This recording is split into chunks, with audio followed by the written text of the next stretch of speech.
to the start of a new series here on the Overanalyst channel.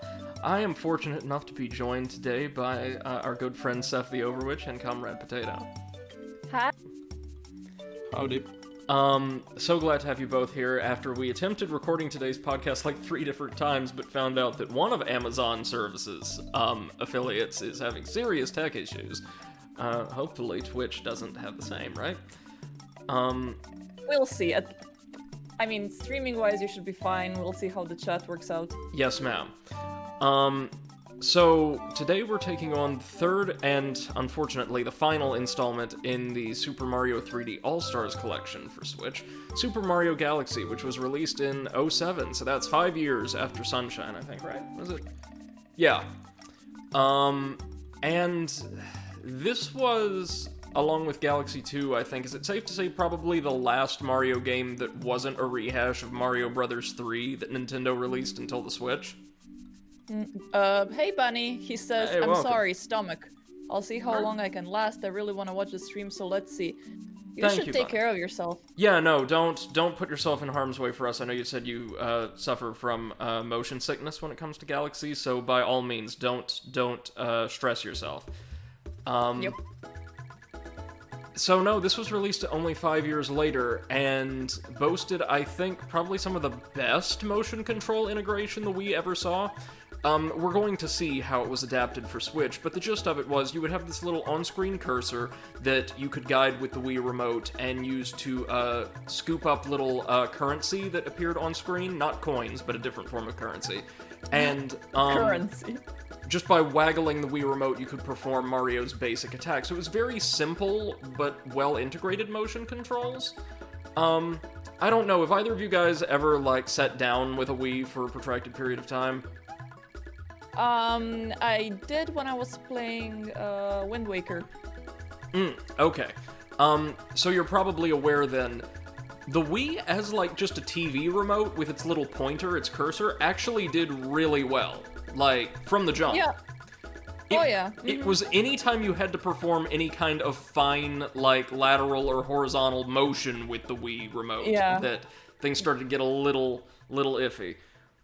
Yeah, my problem was only that for some reason, I always kept my arm elevated, and after, half an hour, it really started to hurt. Yes, definitely. I had the same experience with games like No More Heroes.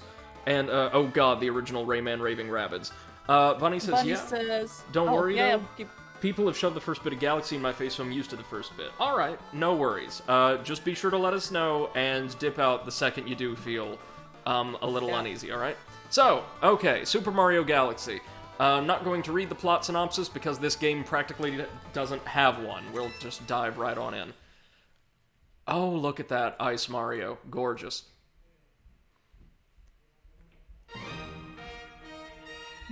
Oh, this takes me back. Now, correct me if I'm wrong, but this game had an entirely orchestrated soundtrack? I think so. Yeah, we will see together, like, as a community here, the, oh dear god. Bunny, if it makes you sick, like, to watch the stream, what you can do is pop out just the chat, so you can listen to us and be in chat, but not see the video itself. That's right. So maybe that's gonna help you if you really want to hang out, even if you feel sick. Hey, Admiral Kirk, good evening and welcome to the stream. They say correct, it's really good, yeah. And Bunny says, I hear later in the game there's a Shadow Mario thing. Yes, we will explain that later on. It's not Shadow Mario, though. It's part of this game's equivalent to the Koopa the Quick or Il Piantissimo races. So, I'm already seeing kind of the issue. To replace the game's cursor, you tap the right shoulder button, like so. And I'm not using Joy-Cons, I'm using the Pro Controller. You have to, like, just wave the controller around to get fine control, and it sucks. You know what's the worst thing? Every now and then you will have to recalibrate it. Yeah. Like where the center is, and it's gonna mess you up so hard at some points. Alright, Bunny, glad that idea works for you. We are obviously going to go for Smooth Toad as our icon. Smooth Toad. We will get to hear lots of Smooth Toad in this playthrough. That's right. Hail to the king, baby. I don't know, I've grown to, like, unironically love Toad as, like, a character. Oh, beautiful soundtrack. Every 100 years, a comet appears in the skies above the Mushroom Kingdom. The comet was so large one year, it filled the skies and sent countless shooting stars raining down. The Toads brought the shooting stars to the castle, where they became a great power star. It should have been a very happy time for the citizens of the Mushroom Kingdom. Look at the Toads with their newly harvested nuclear energy in hand. That was the night of the Star Festival, held once every 100 years to celebrate the comet. Wait, they just said it should have been a happy time. Nothing's happened to, like, detract from it in hundreds of years. Right, like, Yep. what happened? Did the Toads just all lose their keys that night and end up just having to comb the entire kingdom for them, really put a damper on the festivities? Dear Mario, I'll be waiting for you at the castle on the night I forgot about this. We do have a little bit of voice acting starting this game off. Kirk says, Galaxy with the Pro Controller was intolerable. I switched to the Joy-Cons and it was great. Okay. Well, we will give it, you know, the old college try. And Bunny says it's a nice reference to Sunshine, though. The background music from the segment I've heard is a faster version of Shadow Mario's theme. Huh, really? I don't recall. So we see Mario here just slowly Naruto running his way to the castle. And Oh yeah, the starting of this game is so incredibly exciting. very beautiful. Just ignore my cursor because it's going to be just flying all over the... No, don't throw those star bits. It's going to take us ages to get them in this game. So, the first thing you may notice is, and I mean this is just like a slightly smoothed out port of a Wii game. By the standards of the Wii, this is gorgeous. Even though the Wii's graphical capabilities weren't all that impressive, I found that, generally speaking, Nintendo first-party titles could push them to their absolute limits, yeah? One thing I appreciate, and we'll see all throughout the game, is Galaxy does a phenomenal job of, like, creating impressive landscapes, not necessarily through graphical fidelity, but through, like, interesting uses of, like, really bright pastel colors. Also, notice that Toads are just straight up strapped now.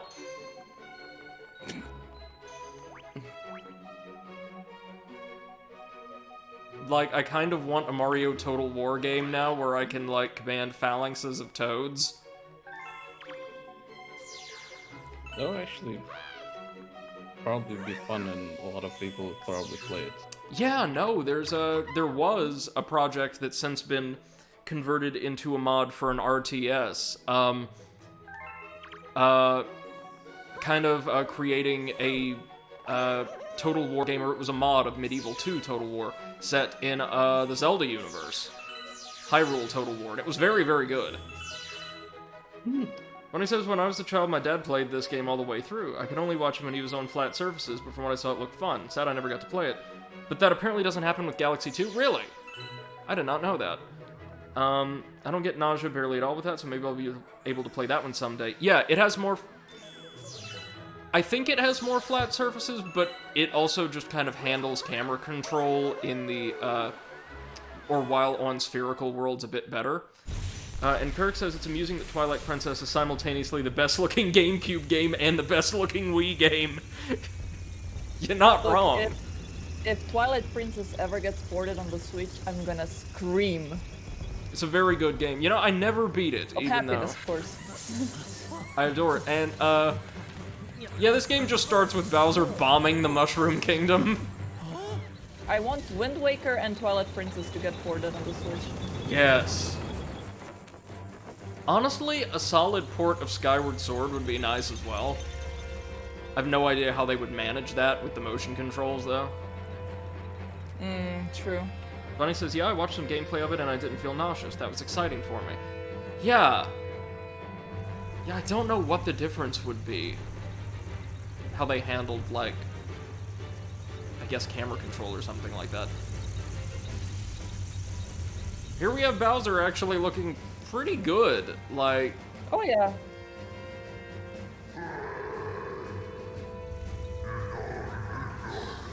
I don't remember the graphics being that good, so I think they did a little bit of polishing for the port.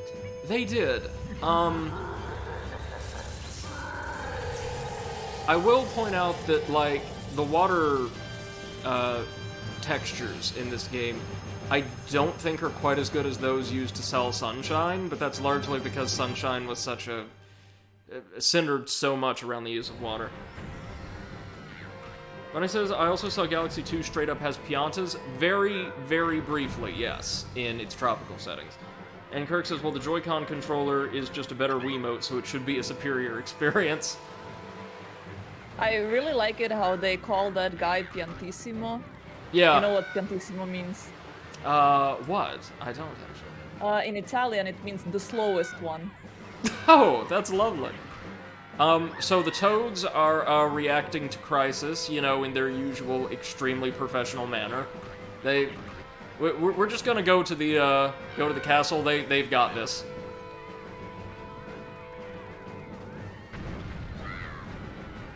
Yep, it's okay. The Mushroom Kingdom's finest are on it. Wait, dude, you're in the army. Aren't you supposed to do something? Exactly that. Yep, it has the Neo syndrome. Please do my job for me. Oh no, Mario, I've lost my spear in a cave. Could you please go retrieve it? I lost my hat in a cave. I'm just now a bald. Yeah, I'm not gonna continue. Bunny says Sold has Piantas. Yeah, briefly. Piantas preside over some of the tropical stages along with penguins, whom I absolutely adore. Oh, Bowser also has a UFO now. This will never be brought up again. Don't ask where he got it. He's just, he's resourceful like that. Maybe the same place he got that sweet car from 3D World.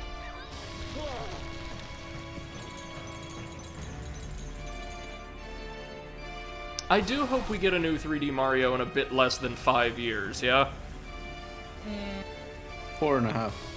That would be Best perfect. I can do. If they make it as good as Odyssey, it would be okay in a little bit more than 5 years. Especially if they don't just revert to business as usual and give us the same exact settings over and over again. Like, we've talked about this on stream before, I think, but I would love it if they take the Odyssey approach to, like, really inventive takes on locales or cultures from around the world and just expand on it.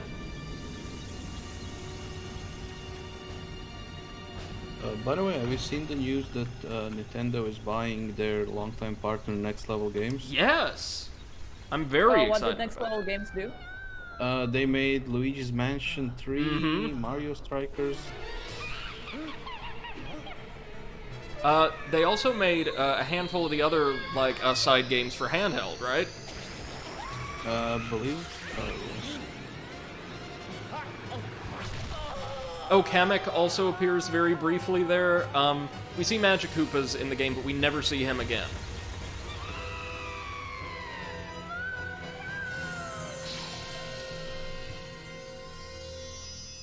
This game sees Bowser at his most ambitious, where his goal is to create a galaxy of his own, which he does by creating 3 galaxies of his own.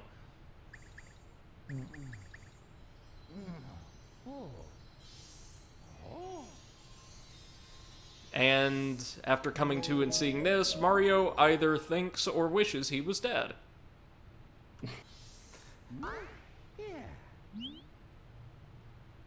Finally, you're awake. Let's play. Yes, sure. If I could just get this obnoxious cursor off the screen. Bunny says, of course Piantas would be in a tropical setting, it's just how it works. I'm assuming Piantas are just native to that type of setting in general. Yeah. And Mario's scream there sounds more like he's nauseous. Oh, just wait and see. So welcome to the game's first stage, the Gateway Galaxy. One thing I do really like about Mario Galaxy, I don't know about you, Seth, as you've played the entire thing, right? No, I haven't finished it. Okay. I played it halfway. But you've seen, no doubt, there are so many totally different stages and settings. Oh Now, yeah. not all of them are as inventive and divergent from the Mario norm as many of the stages in Sunshine or any of the stuff in Odyssey, but in terms of overall design, like mechanically, I think they're great, like one and all. So, the goal here is simple. Oh, go ahead. If I remember correctly, also some stages change as you go. Yes. Like you flip a switch or something, and then suddenly they change shape. So that's pretty cool. And most times, if we go back to a stage for a second or third mission, we are not sent through the same exact areas. They're more like Yeah. loose themes. Bunny says, no one told me there were bunnies in this game. Yes, the star children, or the Lumas, can transform into star rabbits. The goal here is simple. Mario 64 style, capture and tackle all three of them. They're hiding in various places throughout the planet. Not a big deal, though, because Mario's experienced at this kind of thing. Also, I found out, I knew they said he was young, but according to Nintendo, Mario's official age is like 24. Excuse me? Yeah, apparently Mario and Luigi are 24. He's younger than me. Just a year older than me. He's what? Yeah, according to Nintendo, Mario and Luigi's official age is 24 years. I mean, they are Japanese, and according to anime, Japanese people just don't know how to make the characters look their age, so... I can see that being the truth. I mean, like, look, I could maybe buy Luigi being in his mid-20s. Yeah. Not Mario, though. Mario is like 40. I mean, I saw Mario even without mustache, and he just looks like a terrifying old man. So... Yeah, he really does. Well, the thing is, they've seen some shit. I mean, if you went through, like, sewage pipes to go into crazy mushroom worlds, you'd probably look like 40 years older. I mean, they also could have just been doing drugs this whole time. I mean, they are eating mushrooms, so... Lending some I mean, credence yeah. to that theory, Mario is about to meet God. No Oh, joke, cool. this is an actual thing that happens.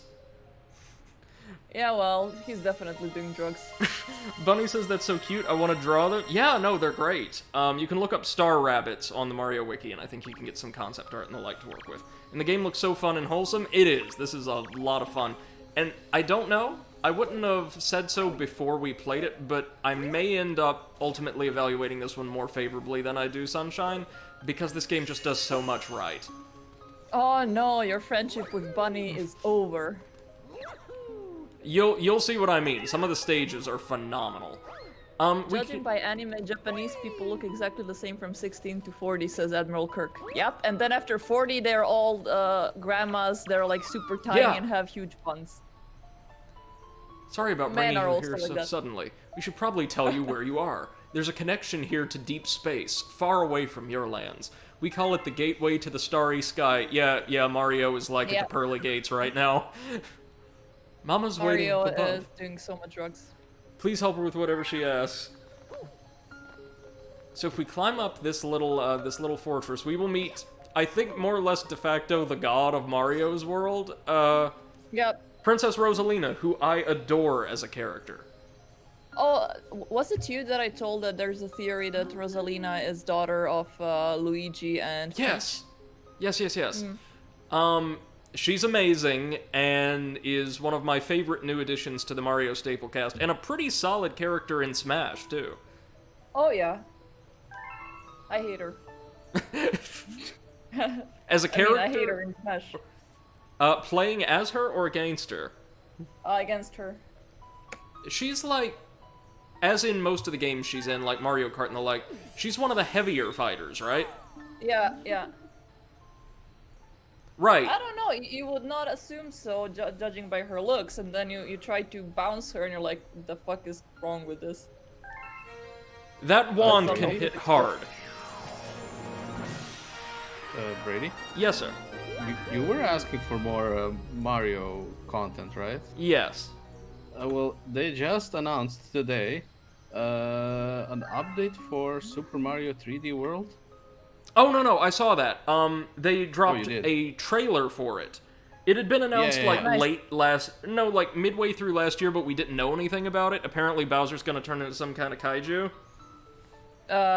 Sure. Bunny says Makes she's sense. so pretty. Yeah, she's got like a more conventionally human design than a lot of mainline Mario characters, I think. Right. Kind of like what they have in Odyssey. Yeah, exactly. Apparently she was originally planned to appear in New Donk City as well. And Bunny says also I will refer to stars in this game as shines to annoy you just because you diss Sunshine. I did not diss Sunshine. I said maybe we will see after getting all 120 stars and change. I may like this one a bit more. So, being given the ability to spin by God, Mario now has everything he needs to progress on through the galaxy, the entire galaxy, slowly retaking it from Bowser. So yeah, we can press the Y button, thank God I don't have to shake the Pro Controller, to spin. This allows us to, smash breakable objects, stun or sometimes even defeat enemies, and interact with the world in a variety of interesting ways. Also, gives us a nice little height boost whenever we jump. That's what I'm talking about.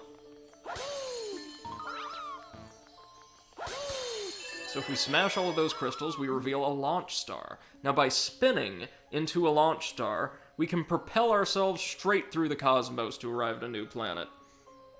Bunny says, well, you better not, because then maybe I'll just be really salty and never let you live it down. It's okay, we are not going to, I'm not going to refer to the stars as anything else in this game. Thankfully, it's just stars. Different colors of stars, but just stars. Alright, Mario, let's send ourselves rocketing through the cold vacuum of space.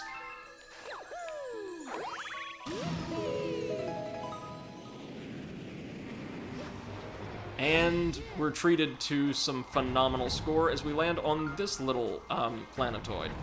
Now, interesting thing about this game, since a lot of its planets have like their own field of gravity, which often varies depending on the composition of the planet itself, they needed a different way to do bottomless pits, and so this game has a lot of black holes that will suck the player in if they stray too far from flat surfaces. Now, this isn't a significant problem here, as we basically just got to avoid running straight into the black hole. Alright, Bunny, no worries. We got you. So, Seth, how far did you get in your playthrough? You said about halfway through. Was that Dome 3, 4? 3. That's exactly halfway. Finish 3. Yeah. Right, so in order to assemble a launch star here, we need to find star chips. Which actually sound like a brand of, like, generic snack you would find in a supermarket. They're this game's equivalent... Yeah. Of the silver stars you would be asked to collect in certain stages, and I want to say Mario 64 DS? Is that right? Or no? Yeah. Yeah. No, wait, it's Odyssey. Isn't Odyssey the one with silver? Both of them, I think. Oh, right. There's a meteor shower affecting half of the planetoid, not a big deal. These little Goombas, these, like, somewhat bluish, sickly Goombas, can be killed with either a stomp or spin and always yield a single coin. Oddly enough, in this game you don't really want coins, you want star bits instead, which you can acquire by stunning most enemies with a spin and then kicking them in the good old Mario tradition. Oh man, it feels so good to be playing this again, you guys have no idea. The long jump and spin combo is going to be a personal favorite throughout the playthrough, just as a heads up. Great for traversal. Now we get sent over to these little metal planetoids. Some of Bowser's satellites that have been overrun by Goombas. If we spin these spires sticking out of the southern hemisphere of each, we'll be able to stun the Goombas, allowing us to flip over even these little weaklings that will die in a single hit from anything otherwise, and get a few star bits from them. Not half bad, yeah? Oh yeah, and also Bowser has kidnapped Illuma and is using it as a power source here, because reasons. Oh yeah, of course. Weird that he's not trying to, you know, marry her or something. Bunny That's says... like the weirdest plot out there. Yeah, it is. Aren't there also theories that, like, as a result of being turned down or something, Bowser uses the Peach Crown or whatever from 3D World or something and just marries Mario as Wait, what? Bowsette. I did not hear that one, and yeah, I didn't know that was the reason for Bowsette. No, that But is it not. terrifies me. I don't think that's the reason, but people said, oh, well, both of them get turned down at the end of Odyssey, so maybe. Bunny says, wonder how much copies of Galaxy 2 go for? I happen to have a Wii U and recently set up my Wii sensor bar to play with Super Paper Mario. I don't think they're that expensive. I am also incredibly salty that Galaxy 2 is not incorporated into the All-Stars package, because I think it's the best one of the lot, if we're being honest, next to Odyssey. That little Goomba was holding a massive key. That's good. That will allow us to get out of here, but first things first, I want y'all money. Yeah, there we go. It's just so much fun to, like, jump around these spherical planetoids, isn't it? The Sonic team tried to, release a take on this with, was it Lost World, right?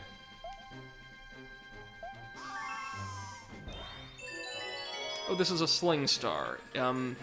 It fulfills much the same function as a, launch star, but just with a slightly lower velocity. Second verse, same as the first, we've got a slightly more dangerous planetoid, this time inhabited by Goombas we have to stun. And 3 guesses as to which Goomba actually has our key. It's the one who's definitely been eating his Wheaties. All we need to do is stun it, run on over, punt, done. Mario would kill at kickball. Oh yeah. Or as, like, on special teams in American football. Or in traditional football, which I think he actually has played in at least one game, right? There was that, like, Mario Sports Pack or what have you for the Wii U. I also think he would kill in gymnastics, like all of those jumps and spins that he does. Holy crap. I think if push comes to shove, Mario would just kill. Just, Oh yeah, true. It does kill. yes. Yeah, look what he's doing to the poor Goombas. They've done nothing to him. They didn't ask for this, they're just doing their jobs. Yeah. There is literally no other employer on the planet. He's basically killing the Swiss Guard at this point. What the hell? But he says, best one of the lot, sir, you forget Mario Sunshine is in the pack. No, I think, out of the 4 pre-Odyssey games, on the whole, personal preferences aside, Galaxy 2 probably has the best cohesive design. Like, that's the thing you have to give Nintendo, even with projects that you may not care for all that much, you could see they put a phenomenal amount of care into the development of their first-party titles.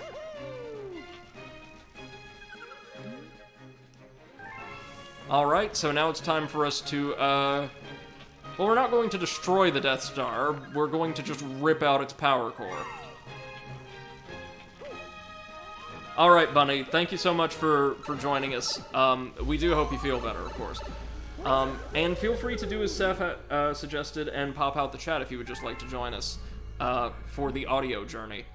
Right, so that's a Grand Star, one of, I want to say 6 in the game? And it's being used to power this satellite for reasons. And all we gotta do is run around the interior of this planetoid and step on each of those yellow switches to toggle them, turn them off, basically, to disconnect the Grand Star from the device it's being used to power. I really appreciate this first stage because it shows players everything new that Galaxy is going to be adding to the formula, namely, it allows them to interact with both objects that can be affected by the spin, and these new kind of physics and gravity-based planetoid segments at great length.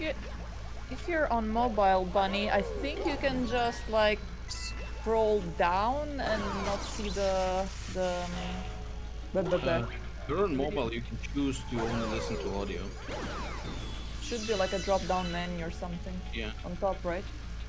Thank you, guys. I am so glad to have you here because I know none of this.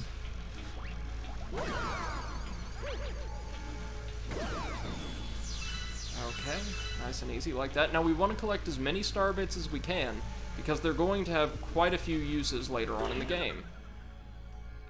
Yes, on it, Luma. We are turning off the flip switches.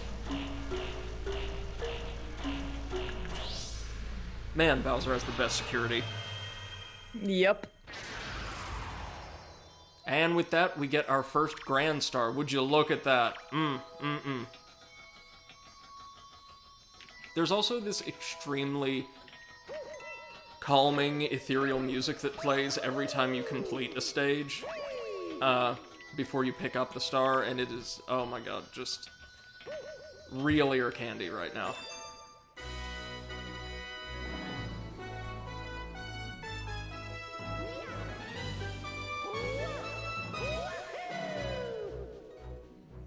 That's what I'm talking about. Yeah, that does look like it would induce motion sickness in a lot of people. Oh yeah. And then we complain about CD Projekt Red and epilepsy when Nintendo did such a... But at least they finished this game. Though, to be fair, this did not hurt people anywhere nearly as badly, and to the best of my knowledge, it was uncommon that people reported, like, severe motion sickness. Yeah. So anyway, Mario reaches our home base, which I guess is like Mario Heaven.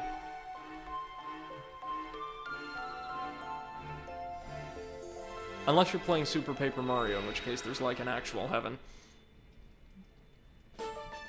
And we got our first star, 119 to go. And all of our star bits get deposited into a bank.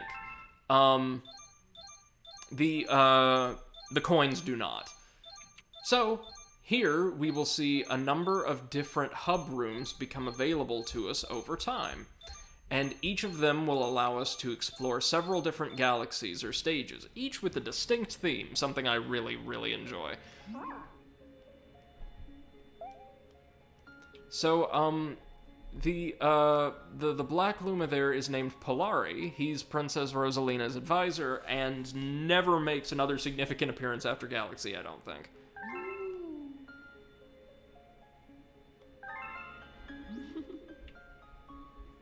This is Rosalina's Comet Observatory.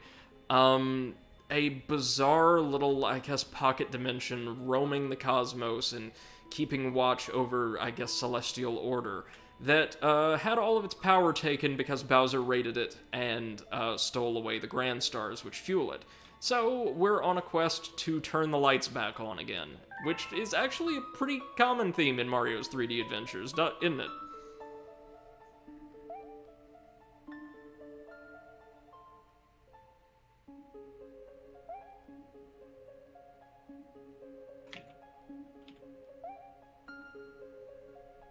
This game actually, it doesn't have much in the way of plot, but it does have a fairly deep backstory, specifically based around Princess Rosalina. True, yeah. She's also implied to have been a human who, I think, passed away and then ascended to godhood. Oh no! Luigi's daughter is dead. I don't know about that for sure. We will actually unlock more and more of her backstory as we go on through the game, conveyed in the form of extremely touching picture book cutscenes. Look. Right, so we use these domes to go off and explore other galaxies. Welcome back, Bunny. Glad to see you. Back. Kirk says, and Mario said, "Let there be light," and there was light, and he saw that it was good.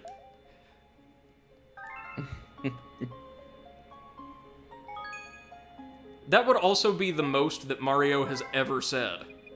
Like, in one go. Oh boy. Bunny asks, isn't there also a PD Piranha-like creature in this game? Yes, ma'am, and we're going to be seeing it, in the very next mission. But first things first, I want to just traipse around the Comet Observatory. As you can see, much of it's still blacked out because we've got 1/120th of this place's power turned on, so you would expect that not everything is going to be functioning properly. And there's another dome over there we can't access quite yet. Ooh, even a third here. But there's not really a whole lot to do here. but I can promise you there will be in time. The Comet Observatory becomes bustling, and keep an ear tuned to that background music as we progress through the game, because it's going to change to become more and more vibrant as the observatory becomes livelier and livelier. We can always break this box for a 1-up. We may or may not need it. Bunny says this game has more Sunshine references than I thought. Some, yeah. There's also a green launch star here we can't do anything with, thankfully. Even hardcore Galaxy fans like myself aren't typically all that fond of what happens once that launch star is activated. And Kirk says this true, Mario's both less talkative. Yeah. Mario is a force of benevolent mystery in the world. So, this little guy is going to turn into our first pole star. Something else that requires us to use the questionable motion control of the Switch. Now, the way these suckers work is you point the cursor at them and press the A button to be pulled straight to their location.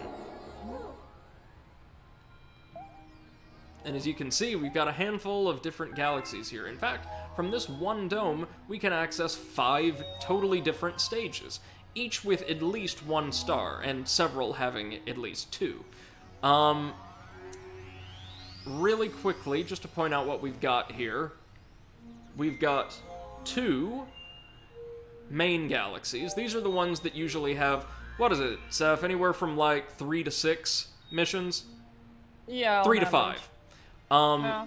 1 boss galaxy with a single mission within, at least by default, and 2 kind of secret or special secondary galaxies, each of which usually have a single star in a more condensed space, like special challenges. I really like these, as a general rule. Right now there's only 1 we can crack open though, so let's press on into our first main galaxy.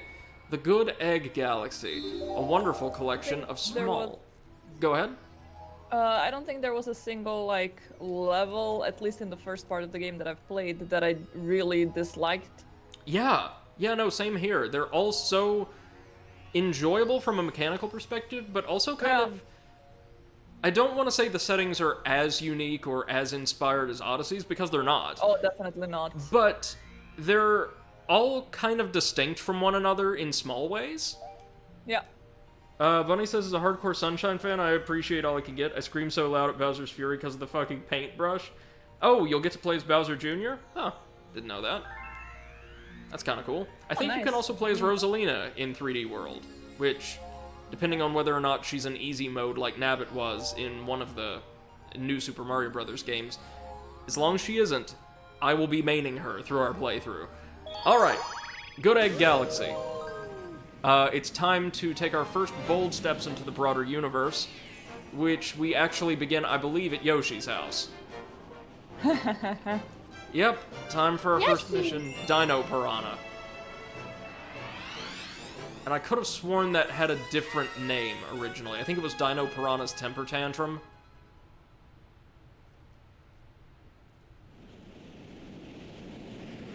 Here we go. We start off on this interesting little planetoid that is split between a bright sunny cottage in an idyllic setting and a ruined tower in a decidedly spookier setting on the opposite side. Really like this, to be honest.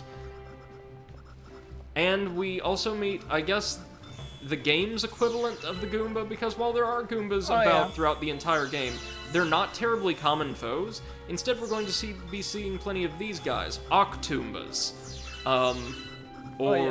I guess, rather, Octopodal Goombas, as opposed to Achtoombas, which would be attentive Goombas.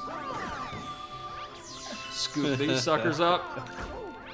Don't get hit by those suckers. Now, if we spin them, we get star bits, which is generally what we want, but if we find ourselves in a pinch when it comes to health, we can always jump on any enemy to spawn a coin, and therefore give ourselves a little bit of extra health.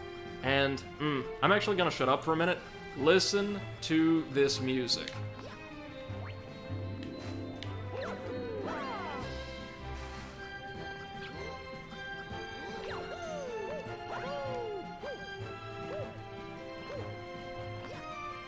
It's okay, there's another way to get there. Just want to see if we could. But he says, speaking of Odyssey, I'm trying to get the shine shirt and glasses in that game. My motivation to pick Odyssey back up. I had a dream last night I was going to grind for coins, but lost my Odyssey cartridge. Don't know what that was about. I want to say I've done almost everything in my Odyssey save file, save for Colmina Crater and the second, like, facial feature matching puzzle in the Mushroom Kingdom.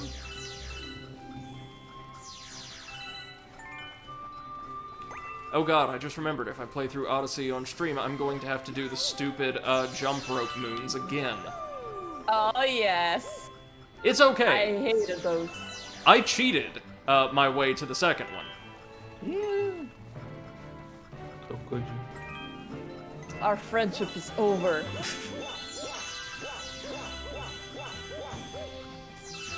Gotta gather up all these star bits because A, I'm greedy, and B, we're going to need them a bit down the road.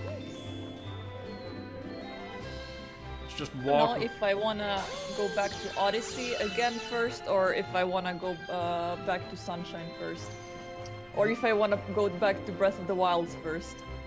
Bunny says, the Choices. music makes me happy. Not as happy as Noki Bay or Sea and Sky from Sunshine might, but still happy. Wow. I think this, coupled with one more track from later in the game, may be my favorite, or among my favorite compositions in any Mario game. Anybody who's even remotely familiar with me as a person can probably guess what the second track is. Oh, right, we also... There's no Viper in the game. No, sorry, that's Galaxy 2. Alright. When when Mario goes to the Crazy Crack Galaxy. Of course. We're also introduced to these little chains of musical notes that, if completed within a certain, fairly strict time limit, will give us certain bonuses, like in this case. A 1-up, very nice.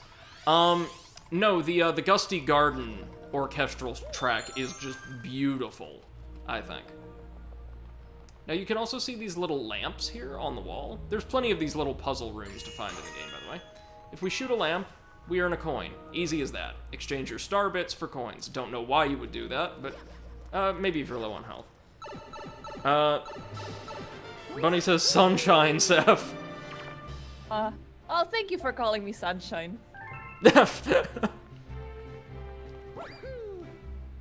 You are my sunshine, my only sunshine. I'm fairly certain she is pushing hardcore for you to complete Sunshine. Oh yeah. How far did you get? I'm definitely gonna do that. In Sunshine? Yes, ma'am. Oh, not nearly as far as I should have. I think first 2 worlds. Ah, right. So, Yeah. you've played 2 of the game's better stages, then. Yeah. Oh god, that doesn't sound too good. But also, I started playing Tokyo Mirage a couple of days ago, so I really want to finish that one. Even Yes, though it's you gonna said it's take really me good. probably a long. It's really good. It is a bit grindy though, but it's really good. Oh, so here we're introduced to one of my favorite hazards in the game, the jelly-filled boulders. These things look absolutely darling, and we can actually destroy them for, a handful of star bits apiece. All we have to do is time a spin exactly so it hits the little, red pustule. Something that Mario Galaxy's really big on, in fact, rupturing the old pustules. If only I could position myself correctly. It's been a while since Brady's played this game, can y'all tell? Yeah. As in, like, years and years. Not quite as long as it has been since I've played Sunshine, but still. And I'm getting all these suckers because we need all the star bits. Also need to collect some star chips.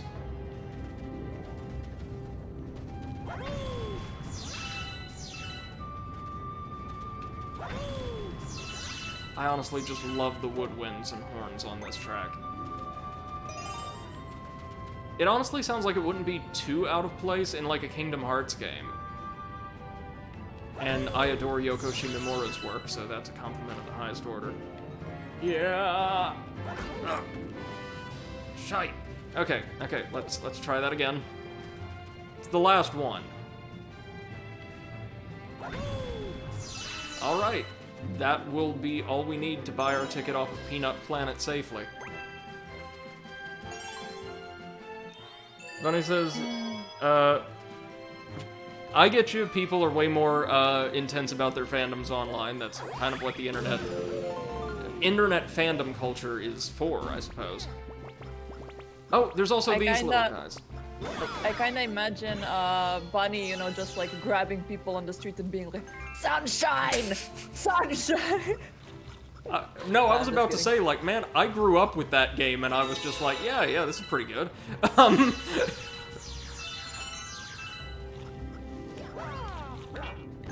So, those little creatures we defeated on the underside of the planet, I think will latch onto you and slowly suck Mario's blood. They're not really a genuine threat, but they're here. Piranha Plants are back. We can just spin into them, nice and easy. Oh yes, Bunny, I think my parents, or my mother sang that to me as a lullaby as well when I was very small. My dad taught me how to play that on a tiny piano when I was a kid. Aww. Yes. Okay, so there's a jelly-filled boulder cannon a bit further back on this planetoid. This is one of a handful of early game planets that might be challenging to first-time players, like genuinely challenging. There's a lot going on here. Oh, we can also spin into these little suckers to send them out to act as wrecking balls for us, basically. But you have to be careful. If they don't make contact with anything, they will snap back and can potentially damage you. Well, not damage you, but I believe knock Mario off his feet, which, given that there's a black hole right over there, would not be advantageous to our health.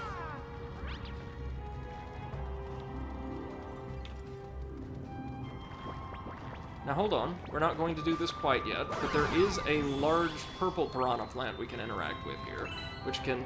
Okay, let me recenter the cursor. I bet we're gonna have to do that a lot. It's actually really impressive how well they've emulated the Wii experience then. There are these thorny plants here. We can't damage them normally, but they can be destroyed through various means later in the game. Gotta be careful because this platform is going to slowly dissipate. Nice. Bunny says I won't grab people on the street screaming sunshine because I never go outside. That is actually a pretty fair point. Oh wait, this is a secret route. Never mind. So what we want to do is just activate all the flip switches, and I'm pretty sure there'd be a good way to find fellow fans. Only fellow sunshine supremacists will understand the mating call. Well, to be fair, if you did that in Munich, people would just think that you just moved to Munich and didn't realize that we have no sunshine. That's how I was in my first year in Munich. Sunshine! I don't know Where is what it? it's like anymore.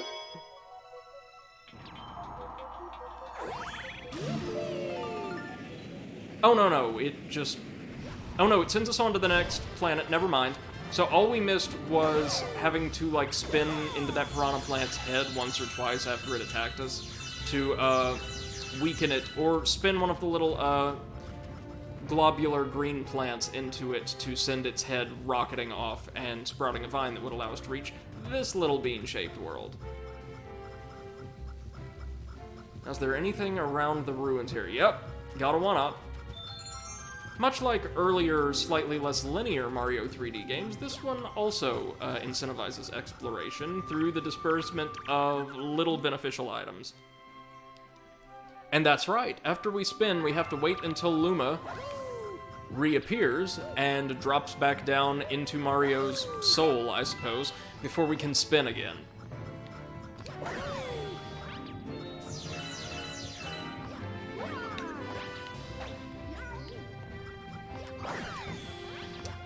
So you'll see that large artificial pill-shaped planet right back there. It's actually one of my favorites in this galaxy, but it'll take a while before we get there. Bunny says I'm thinking of buying Piranha Plant and Smash because of its PD Piranha Final Smash. I found out about it last night and immediately fell in love. What do y'all think? Should I invest? I just happen to really like the Piranha Plant character and the whole concept of it serving as a Smash fighter, so I'm a little biased. But speaking of, here we go. Dino Piranha. First proper boss of the game, super easy.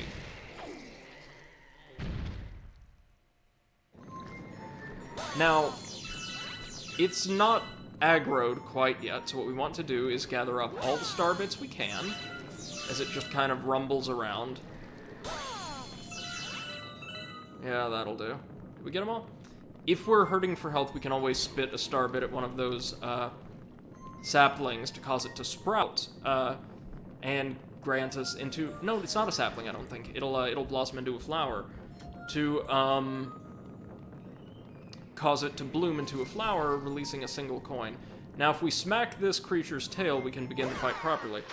And, Bunny, to your question, it is a pretty basic-looking green, sort of T-Rex-looking body with, 2 thorny leaves in place of frontal appendages, a lengthy tail ending in kind of a bulbous brown orb, and the standard piranha, like piranha plant head. All we have to do to defeat Dino Piranha, this is very simple, is just spin its tail 3 times, sending it smacking down into its head. All that changes every single round is that it gets a little bit faster. That is literally it.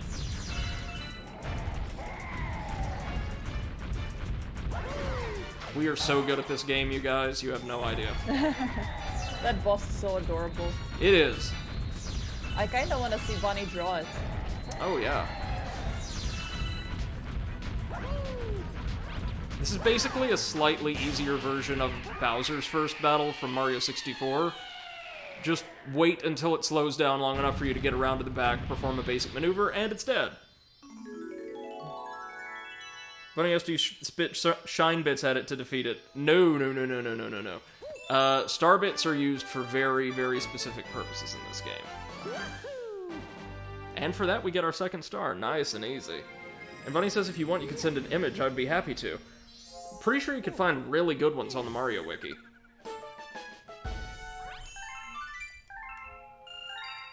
And now that we've got our second star, we are... Oh, right. Save the game? Yeah, sure. I'll do that. I'm responsible like that. I'm totally responsible. Right, so Polari will give us little lessons about basic game mechanics between missions. We don't need those because I am providing perfectly acceptable tutorials to you guys. Okay, so now Polari wants us to feed him some star bits, alright.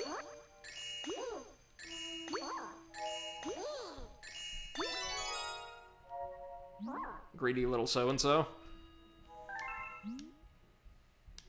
Did he ever show up in another game, to your knowledge? Don't think so. At least not any of the ones I played. Maybe in some, like, obscure 3DS titles. It's a pity. He looks like he would make, like, a great little, like, chocolate treat. You know?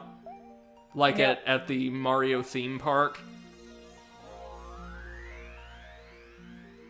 Bunny says, I'll draw it then and send it in the server when I'm done. Alright. Sounds cool. Yeah. By the way, what are you guys up to this very early morning?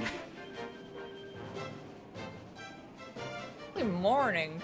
It's not early morning. Is it? Oh, no, I'm actually earlier than usual today. Never mind. Yeah! What are you up to this extremely late night? There we go. Watching you. Yeah, talk I to mean, hashtag no homo. I mean, no stalky. I don't know. When I say I'm she's kind of watching sus you, right now. I'm kind of what? Kind of sus, I think he Sus. said. Yeah, Kinda sus. kind of sus. Well, as long as it's only kinda, that's fine. Either of you guys ever play much but Among no, Us? we're playing. I have played it a couple of times, but it causes me like severe anxiety, so I don't do it. Ah, right. I can see that. What causes you anxiety? Among Us. Oh, really? Yeah. Oh, I just enjoy getting other people to blame each other for something I did. Me too. Although I prefer the versions of the game where you're playing it live with friends. I've only played a couple times. I have watched a friend give me like the general rundown of the game when I went in sight unseen, and I watched her play quite a bit of it. And it looks like an incredibly fun game, or it is, I should say, an incredibly fun game to watch. Slightly less so to play, unless of course you can just stir up conflict within a group. Because Yeah. go My ahead. issue with it is I wouldn't say I'm a bad liar, but I get physical consequences to lying, like Right. serious stomach pain and a headache and whatever. So I'm just Does like, your nose grow? no, Hmm. my nose is big enough as it is. Jeez, I wish my boobs would grow from lying. Then maybe I would put an effort. So welcome to the stream, to anybody just joining us. Way to make it awkward, Seth. Yeah. Oh no, that is hardly the most awkward thing that's happened in this community, I don't think. I thought that you were gonna say that's hardly the most awkward thing Seth has said in this this stream. Also true. No. So if we talk to this little guy, I think, yeah, no, we need to share some snacks with a hungry friend of theirs. Because you're hungry. They're tiny and they're hungry. They're getting hangry. Because this is basically just turned into Super Mario Beer Run. That would be nice. Okay, so the goal here is to collect as many star bits as possible because we're going to need to feed some of them to the aforementioned Hungry Luma in order to progress. Oh, Bunny's already thrown a sketch together. Wow, look at you. Ooh. Oh, no, she means Hungry Luma. Says, I know what he looks like. Hungry Luma's so cute. Yes, and there's an even chubbier Luma in Galaxy 2 who's introduced as kind of Rosalina's fill-in, I suppose? Oh yeah. I believe his name is Lubba. Lubba the Luma. Lubba the Luma. I remember him distinctly because in his video on Galaxy 2, Gerard Khalil said that he could only imagine the character speaking in the voice of Biggie Smalls. And I'm just going to have that in my head every time I play that game from now on. Yup. Alright, so we've gotten a fair few star bits. Huh. Now, here's what we don't want to do. We do not want to use this little, warp star here, or launch star, because it would cause us to miss out on this planet entirely. And this planet is home to a fair few opportunities to gain some additional star bits. And it also looks kind of like a dodgeball. I'm going to be run over by boulders several times throughout this playthrough. I just hope everybody's aware that is a thing that is going to happen consistently. And there's also a ton of boulders in this game for some reason. Hey, boulders. Die. It's okay. It's okay.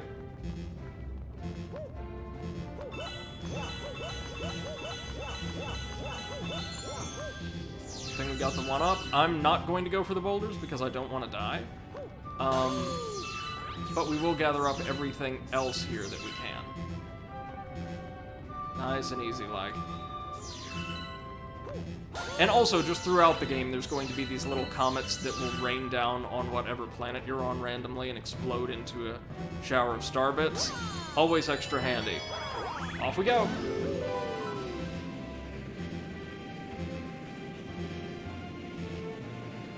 We also want to avoid that star, or I thought we did. Hello, Hungry Luma, just a moment.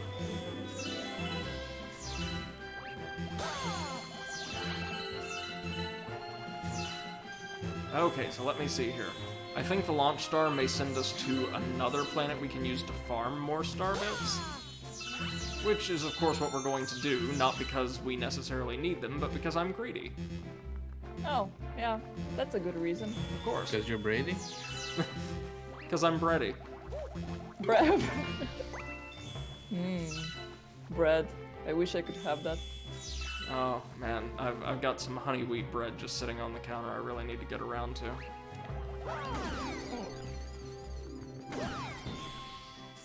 Well, you're allowed to have brown bread, Yeah? right? Yeah. Well, one slice a day. Oh. So I bread. cherish it. Right, so here's Hungry Luma. If you feed it a bunch of star bits, it'll burst with, quote, snacky happiness and transform. Okay, yeah, let's just indulge this thing. Welcome to our Starbit mukbang. I kind of cheated on my stream today. My dad's today, because I got a Christmas gift from Lucky, and it was an entire Tupperware filled with cookies that she made for Christmas, and also another Tupperware filled with apple chips that she made. Oh, how lovely! And it's, oh my god, it's so delicious. I also made cookies for most of my friends, anybody who received a present this holiday season. Nice. Seth is like, where are my cookies? Yeah, exactly. I was gonna say. Man, if I could find a way to get them to you, I would. They are actually pretty solid. The thing I am probably most proficient at cooking, twin ginger shortbread cookies.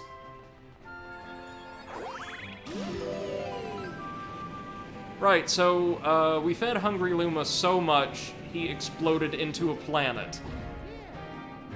As one does. That's basically what happens to me when I eat too many cookies. Well, as Jason Derulo, noted astronomer, once famously wrote, hot damn it, that booty like 2 planets. So, this booty was only sufficient to create 1 planet. But hopefully in the future we'll be able to expand upon this. Oh, that's in Galaxy 2. Well, there are booties we could transform into entire galaxies in this game, so I think we just kind of skip a step or 3. Hard to believe this is the channel in the community that's supposed to be dedicated to, like, deep, meaningful gameplay analysis, but here we are. We corrupted you ages ago. Bunny says, my Apple Pencil keeps disconnecting mid-drawing, so I'm gonna charge for a minute. It's almost done, though. Yeah, you work really fast, man. Very impressive. Yeah. So let's... I am very jealous. It takes me like 3 days to finish a drawing. And I cannot draw at all. That's why I don't. Now, of course, we can use these little green orbs to destroy the thorn bushes. And as I said, there's several means by which they can be destroyed. We'll be introduced to some of the others later on. This is one of a handful of galaxies in the duology that actually make use of these little green plants. They don't... I want to say they don't show up all that much throughout the remainder of the game. Yes, thank you, Galaxy. I know how to spin. I've been doing it the entire time. This was right around the time when Nintendo became convinced that nobody knew how to play their games, right? Right. Bunny says, I mean, I'm pursuing animation as a career. You need to learn to work fast if you want to get into that industry. That's true. That is true. Oh, yeah. Oh, Definitely. do we get to go to my favorite planet? Yes, we do. So Mario's arrived onto another artificial satellite, and he's going to take a page out of Nathan Drake's book and destroy every man-made object he comes into contact with for the remainder of this game. Yeah, makes sense. I also want to play Nathan Drake games. Oh, they're so good. Yeah, I don't have a PlayStation. You will before long, hopefully. In theory. Hopefully before next Christmas. Those scalpers are still holding the market down, aren't they? Yep. Haven't, like, several governments started to investigate the issue? Yep. Well, even with the scalpers being dealt with, there's still very little stock. Same as with the new graphic cards. Yes, I heard about that. And basically, the reason why the graphics cards are in so low stock is because of Sony and Microsoft buying up all the GDDR6 memory they use. For the graphics. Really? So, like, they're buying up all the stock to use in PS5s and Xbox Series XS, right? Yeah. But nobody can get their hands on those either. So it's like a catch-22. No, it's Yeah. basically because GDDR6 memory stock is low everywhere right now. So this is the first time we get to experiment with, like, alternating gravity, like, within the same planet, and I absolutely love this mechanic.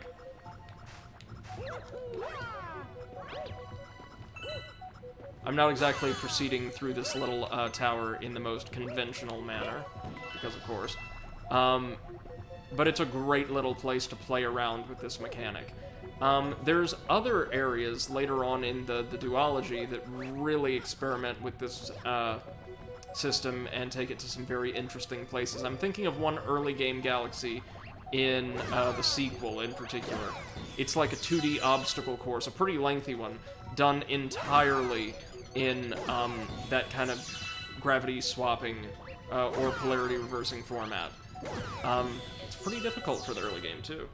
Right, so time for Mario to just destroy the entire place and damn every living creature left within to slowly suffocate as the vacuum of space breaches. It's okay, it's what Mario does. So time to grab some more star chips. In this case, blue star chips, which will allow us to create pulse stars.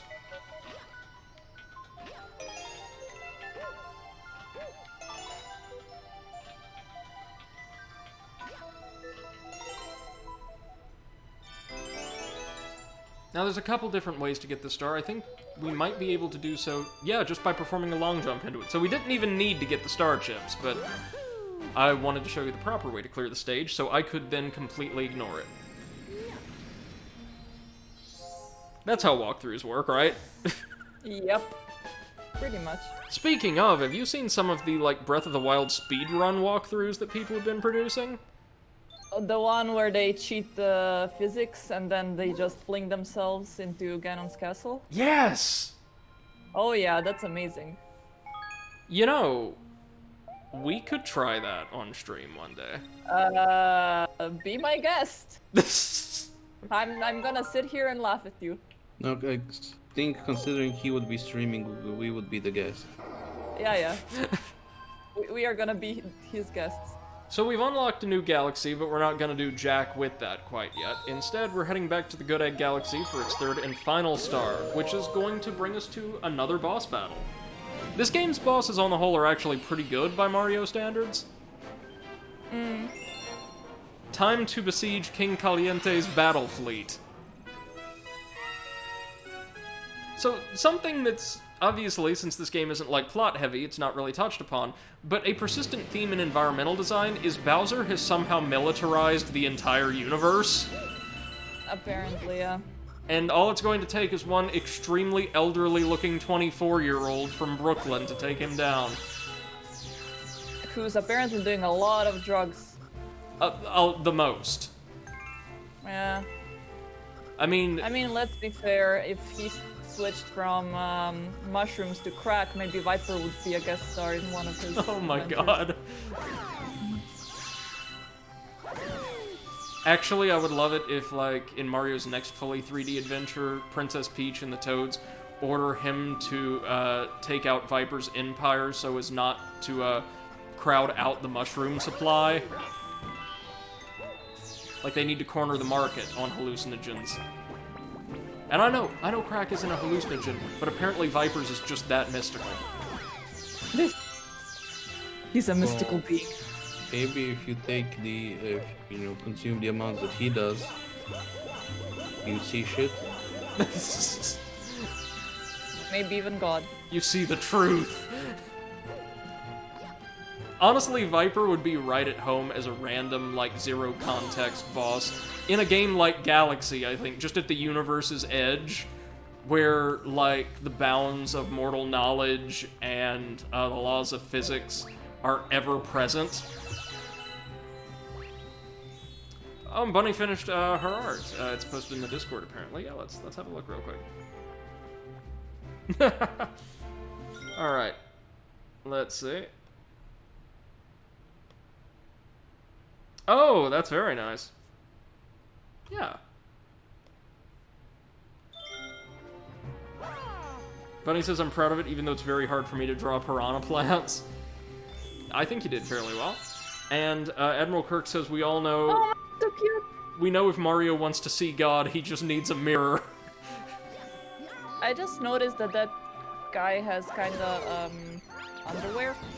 Polka dot underwear? Oh yeah, PD Piranha. Yeah, and now I cannot unsee it, so... He's Speedo Great. Piranha. Thanks. Speedo Piranha, yep. Beautiful. No, I think he's one of a number of Nintendo bosses from that era that wore Speedos for, like, no reason. There was also, I want to say, was it like Red Beef J or something like that from the third world of Wario World? Was like a pro wrestler bull in a Speedo that you fought in the caldera of a volcano. Yeah. Wario World was such a strange game, but so good. Oh yeah. We need a It also Waluigi got game. quite high. Oh yeah, Waluigi game would be awesome.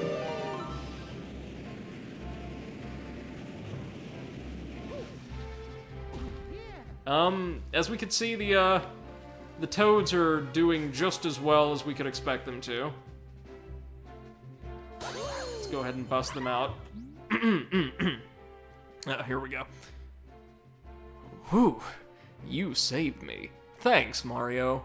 In return, let me tell you a secret about this place.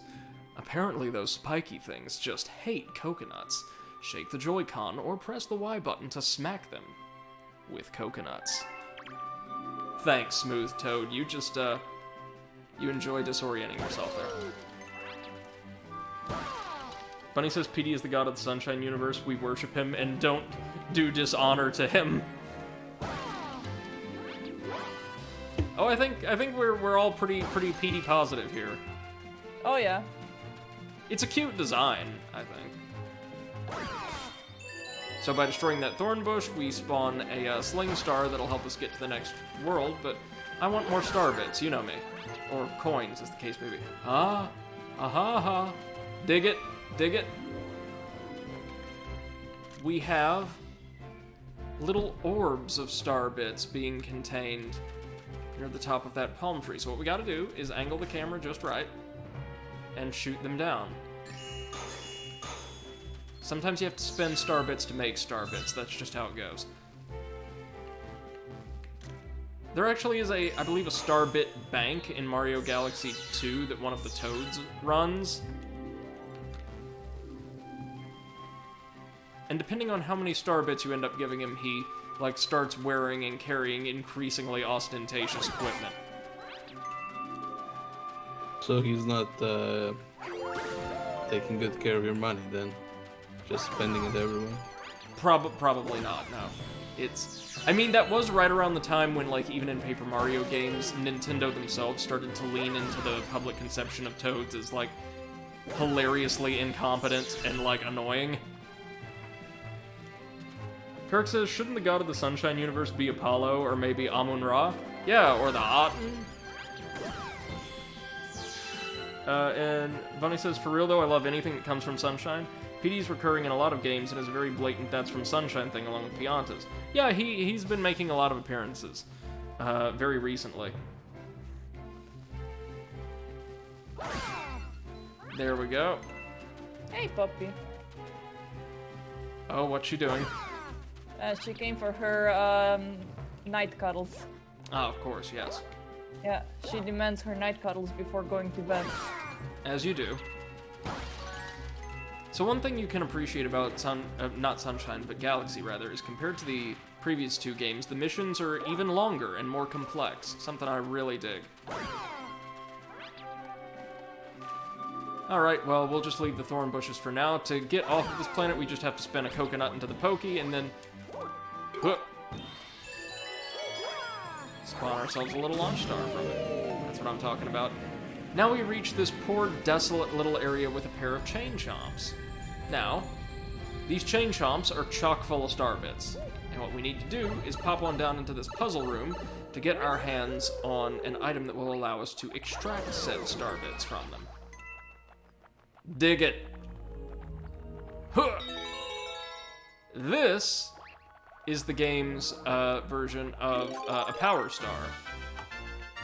We become Rainbow Mario and can just open a school on these poor Goombas. And the Chain Chomps too, don't you know? I absolutely love this visual effect for immortality or invulnerability in a Mario game.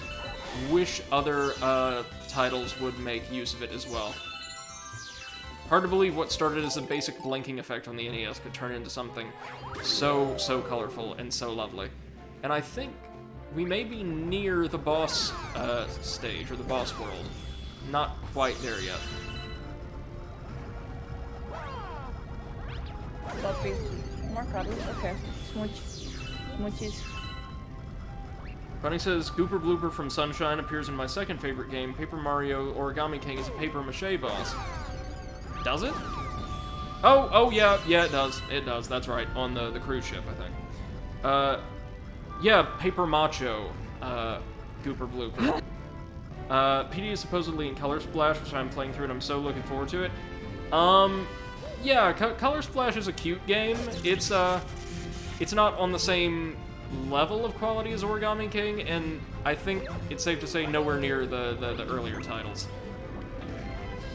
But it's still a very cute game in its own regard, and a lot of the world building and the soundtrack in particular are phenomenal. So you may notice as well we can spin into these little fairy circles in order to get additional star bits, which we want because we're greedy. All we have to do is make it to the top of the little turret there, and we'll be good to go. Oh, we get to see bullet bills for the first time here. Glad to see you guys are still getting work, you know.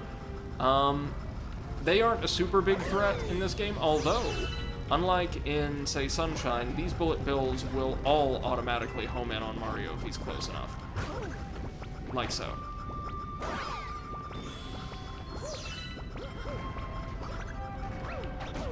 Oh my god. Now we can also launch star bits at enemies to stun them. Comes in handy from time to time. I don't think it's ever essential in like a boss fight or anything though. And Kirk says Coconuts in the Pokey was a failed attempt at a crossover between Jailhouse Rock and Clam Bake.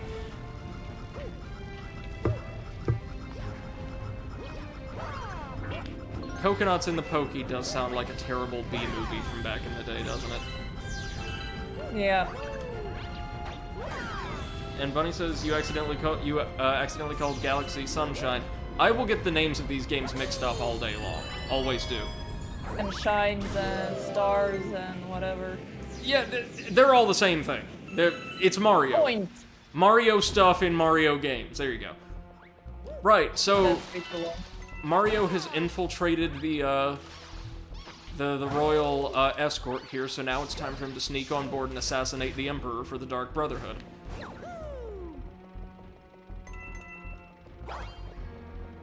Bunny says, yeah, PT Piranha, that's right. Pretty sure I showed that to my parents, they were like, okay, it's from Sunshine, guess we gotta buy it for Hanukkah now. And that's how you got Color Splash. Right on. I think this may be the toad that stores all of our star bits in Mario Galaxy 2. Your attacks won't reach those mean-looking aliens. But here's a great idea. What if you tried to bounce something back at them? Good idea, Smooth Toad.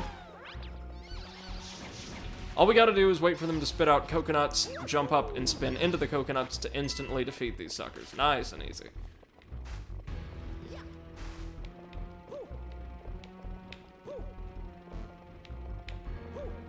Hold up. Ba-ba-da-ba-bum.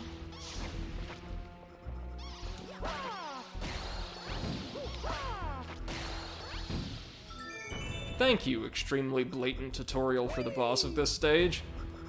That was nice and easy. Oh, this special mushroom will double our health. At least until we take more than 3 hits without healing. It's basically Super Mario Flak Jacket.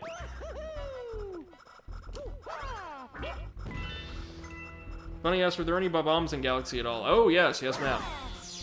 Some Bob-ombs are involved in some of the most notoriously challenging missions in the game. Or that may be in Galaxy 2. I don't know. But they are in the game. I can attest to that. Right, so now we're at the boss stage.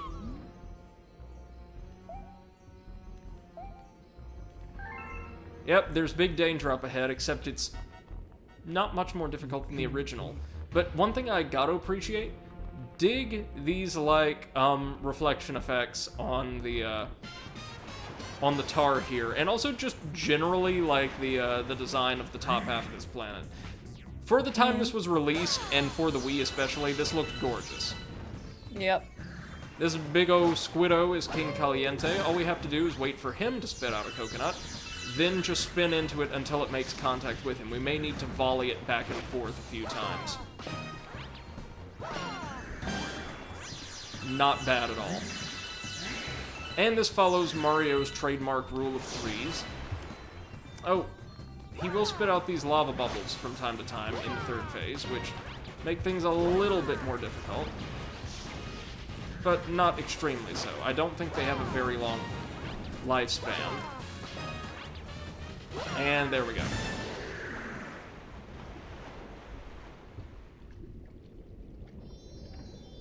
Alright, and we win, What thanks is to... Mario Rule of Threes?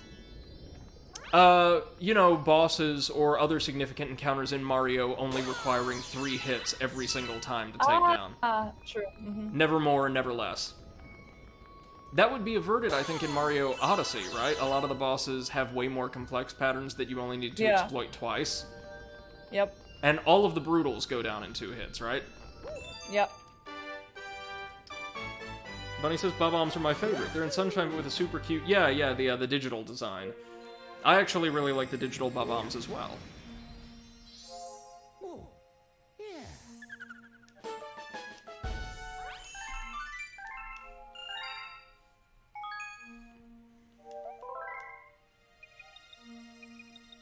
Well, that was nice and easy, wasn't it? Now, if we jog on outside, you'll notice that there's a proper theme for the Comet Observatory, and it's one of my favorite tracks in the series. It's a waltz, and it's so tranquil and so beautiful.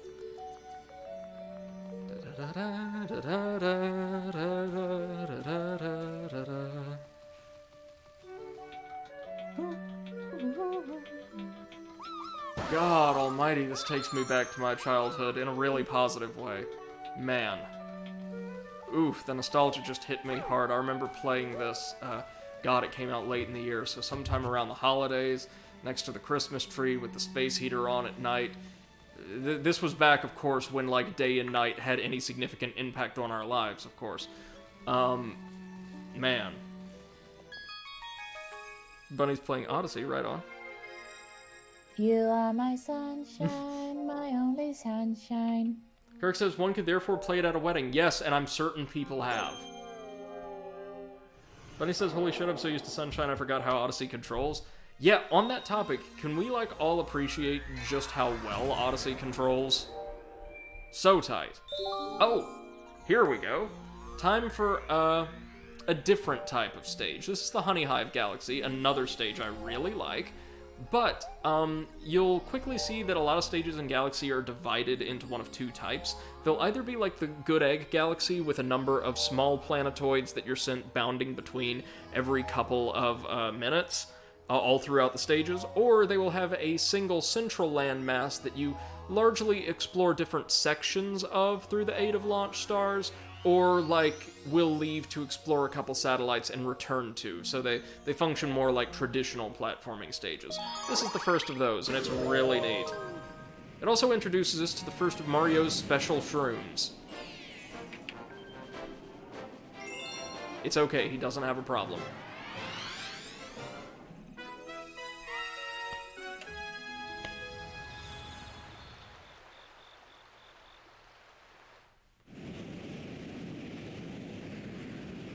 Oh man, this brings me back. Welcome to the galaxy! This is an extremely chill little, pastoral kingdom, ruled by, a monarchical society of honeybees. And for once, in a Mario game, the bees aren't trying to kill him, so that's something. Yeah. That's new. The Honey Hive Kingdom. It's also got a really nice, like, kind of jazz, very calm jazz theme.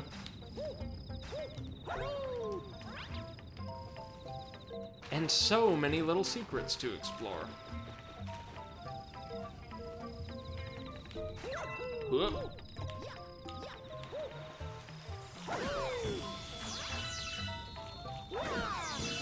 So I believe Mario now has access to his entire repertoire of moves from the original Super Mario 64, and most of those that were added in Sunshine, with the exception of the spin jump, but that's because instead of like rotating the control stick and performing a traditional spin jump, you could just jump and then spin.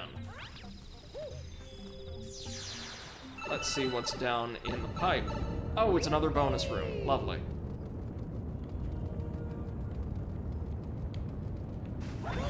Gotta get him. Bunny says You're My Sunshine is actually as accurate to how I feel about Mario Sunshine. It makes me happy when skies are gray, and in this case makes me happy while the world burns outside my window. Fair enough. Yeah, sure. I'm sure we've all had pieces of media that work that way for us. You know, you develop a real attachment to things that you spend a lot of time with when you're going through particularly difficult periods in life, right? I know I was that way about a YouTube show about mediocre creepypasta, and of all games, Assassin's Creed 4, which to be fair is one of the better ones, but still an Assassin's Creed game, that I spent a lot of time with while I was going through one of the tougher periods in my life. So, oh, we were just supposed to get the star and then destroy all of the stones. Gotcha. It's alright. Just was able to take care of that preemptively with my hashtag #ProGamer skills with a Z. Okay, there we go. Very good.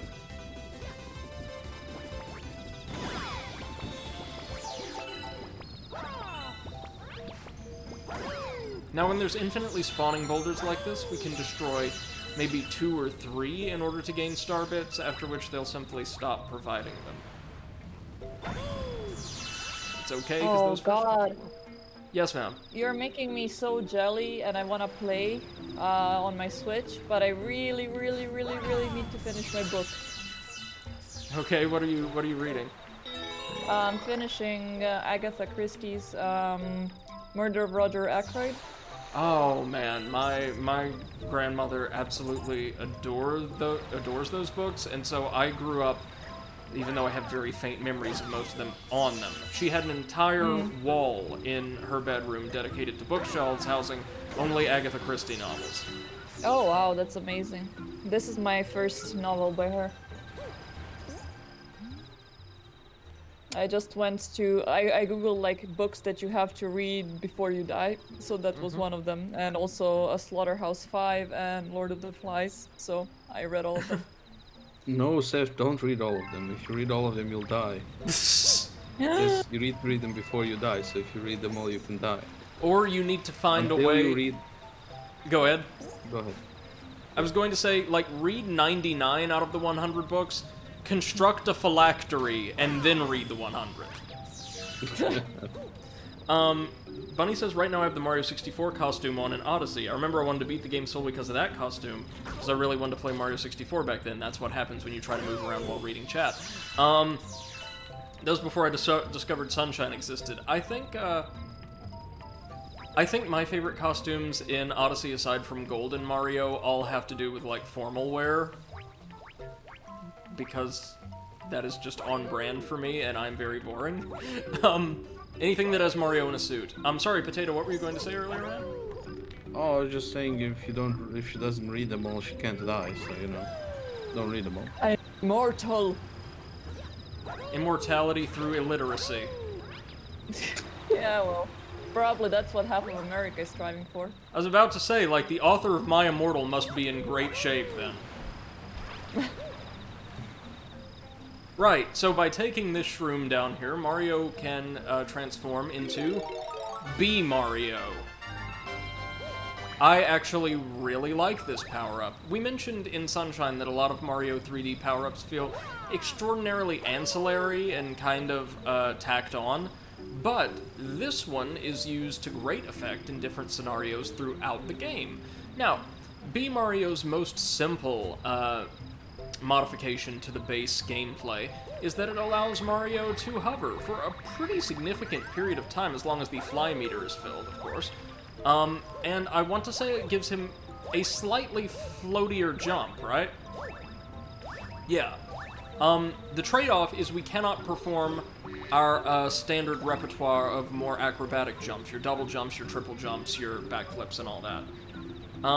Kirk says, I watched Death on the Nile the other night. It was pretty underwhelming. Albert Finney was a million times better as Poirot. Was that... Oh yeah, that's true. The actor who typically portrayed him back in the day, the one you most commonly associate with the role?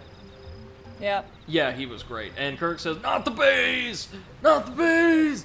Ah! Ah! Kinda can't help but love Nick Cage, right? Oh yeah, right, other things about B Mario, before I forget.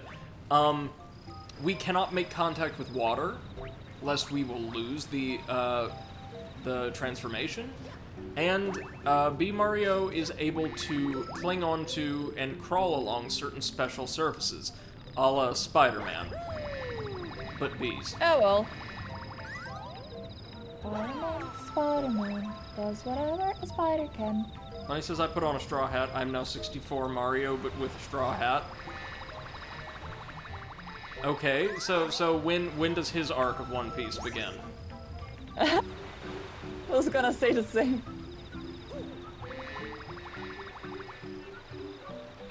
So what we need to do is fly along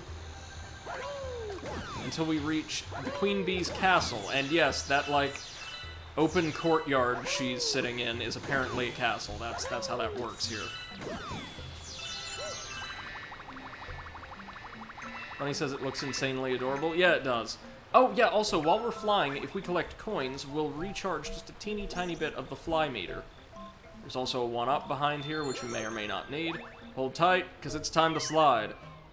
Dun da da da da da da da da da da. And that's it. Okay. They didn't even bring the bluegrass music back. I think they actually do in Galaxy 2, though.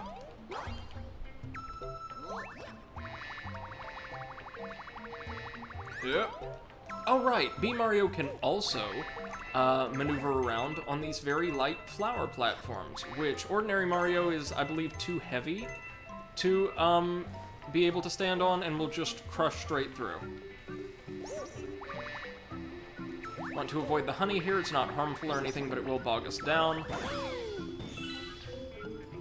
When he says I was referring to 64 Mario with a straw hat, but I'm sure whatever's going on in Galaxy looks cool too. Kirk says, Finney was in Murder on the Orient Express. I don't know if he was in any other Christie adaptation. I don't know. I've not seen, I want to say, any of the adaptations. I just remember very vaguely... I've seen Orient Express. Reading some of the murder mysteries at my grandma's house when I was younger. Right, so as stated before, we want to avoid the water. Slightly problematic since we're on the water right now.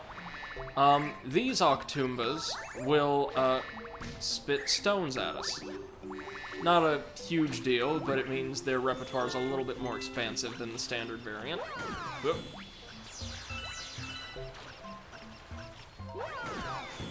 I believe Mario's spin also has a slightly shorter range now. So there's a pretty even disbursement of benefits and drawbacks to using the bee mushroom. Though, of course, most cases when we actually can acquire it, we'll need to use it for certain challenges and the like. Hup.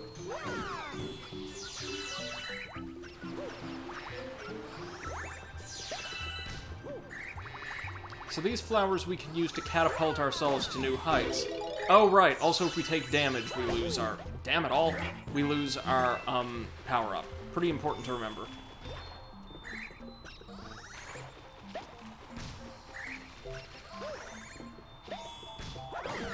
There we go. Bunny says I sent it in photography. Okay. And Kirk says that version of Orient Express is a great movie. Definitely worth your time if you catch it on cable. Alright, I'll also see if it's on any streaming service, because God knows I always need new things to watch. Observe. We just shake the controller, and Mario takes to the sky. And Seth, to your earlier point, or to both of your earlier point, look at this and tell me there is some way that Mario is not on all of the drugs right now. Yes. I wish I had some too. Haven't seen the outside world in a while. Well, I I'll be am leaving you gonna... now. I was gonna say the same. Oh. Yeah, it's midnight now for us. So. Alright, y'all. Thank you so much for joining us. Take care and have a wonderful day tomorrow, alright? Yeah, Thank you good for night. having us. Good Oh, night. of course, anytime. Bye-bye. Bye. Alright, so now we get to, experiment with the climbing mechanics. After, of course, clinging to a vine.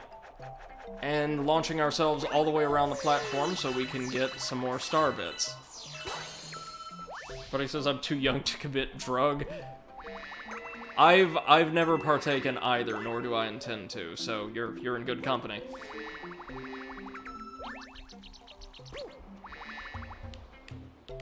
All we gotta do is navigate from honeycomb to honeycomb here and reach the queen.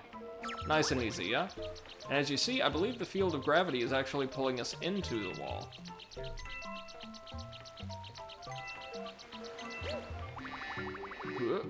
We can use our shadow to help us position ourselves. What we want to do is grab this big coin over here, though, because that may spawn some additional goodies for us. And indeed it does.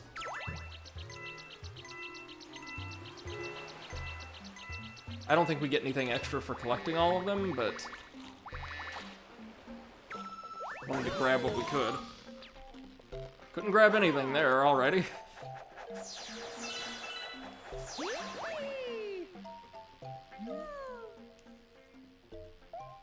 So the queen bee is going to need us to climb all over her body, which we can cling to for some reason. Don't think too deeply into that. And gather up 5, star chips that are causing her interminable itching. Sure, yeah, whatever. This is just a regular day at the office for Mario.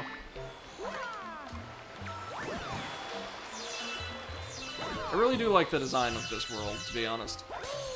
It's about as simple and elegant as, like, a classical garden strung throughout the stars could be, right? Well, I mean, there's something even better, but we'll see. Bunny says I'm thinking too deeply into that. Oh god. Yep, this, it's the only time something like this happens in the game, I think, but it is very strange. And the Seaside Kingdom is the closest to home I'll get in Odyssey? Really? I want to say my favorite kingdoms in terms of design were probably... Oh god, they're all just so good. Metro Kingdom, obviously. Bowser's Kingdom for the abandonment of the standard, like, generic lava world theming. I really like that. And, possibly Lake or Snow Kingdom? Alright, so after grabbing the last of the star chips off of the Bee Queen, we create a launch star that will take us to our star. Whoop. And more specifically, to the very tippy top of the main kingdom. Oh, we also get to meet the Toad Squad, or the Toad Rescue Squad. These guys first appeared in this game, these 5 different colored toads, and they would become kind of breakout characters, appearing in both Galaxy and Galaxy 2, as well as a number of spin-off games. And their leader, Red Toad, Captain Toad, is so popular that he ended up receiving his own game, Captain Toad Treasure Tracker on the Switch, which is a darling little puzzle game. They also have their own theme that's just as charmingly obnoxious as you'd expect. Ha! A bee! What? Mario? Hey, it's you. We escaped from Peach's castle too. But then we thought Bowser would get us, and then we got lost with Luigi. Oh, I just remembered. We found a power star. I'm sure you need this, so take it. So we didn't actually have to do any work here. The Toads were able to track the star down and then just couldn't get back down. Bunny says, I love the Luncheon Kingdom, but God, I love the Seaside Kingdom. It's the closest to Sunshine, and back when I was playing through that particular part of the game, I was wanting to play Sunshine, but didn't have a way to play it. It was the closest I had. I really like the Seaside Kingdom, too. I think all of Odyssey stages are pretty well designed. Except maybe the Moon Kingdom, it feels just a little lacking. And the two boss-only kingdoms. I honestly would have loved to explore, like, the dark and dreary Ruined Kingdom. Actually interact with people there. And Kirk says Murder on the Orient Express isn't streaming unless you have Cinemax or pay for it. But if you keep your eye out, I'm sure you can catch it on Turner Classic Movies. Right on. All right. Will do. Thanks for letting me know. Oh, and just like that, we have unlocked a third galaxy. One of the optional ones, I think. Look. Oh yeah, the toads are here now. They've commandeered the, she calls it the garage, but basically this little launch pad. At least being back here gives us an opportunity to catch some more of that lovely Comet Observatory theme. Which also sounds like something that could have come from the Kingdom Hearts soundtrack. Right, so the toads are going to help us gather power stars, and believe it or not, they actually do a lot in that regard. They're constructing a starship with assistance from the Luma, and not to give too much away, but these 5 toads are going to have their own fleet by the end of the game.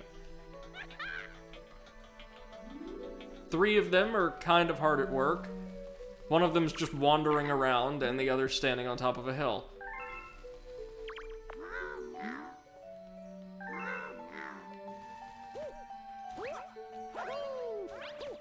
Bunny says the Noki are snails too, so I mean it was just knockoff Sunshine to me. I actually think Seaside Kingdom handled actual aquatic gameplay a whole lot better than Sunshine did. It's hard to beat Odyssey's design, and in both gameplay and environment, in my mind. And Kirk says switching to a cable provider that includes TCM was one of the better decisions I've made recently. Oh yeah, man. Back in the family, at my family's home, my dad has a phenomenal cable package that includes TCM, and we would watch old films on there all the time. We did unlock a new galaxy, and since this is one of the shorter secondary galaxies, I'm actually gonna pop on over and complete it first. Oh yeah, and it's this one. This is the Loop-de-Loop galaxy. It's just got a single star, and it's a short, simple racing circuit, which, depending on the way they adapted the controls for Switch, may or may not cause me to rip my hair out. Bunny says, I do love Sunshine, but god, the water physics suck ass. That's why I barely replay Noki Bay outside of the eel boss I really enjoyed. Yeah. And Odyssey just feels fantastic all around.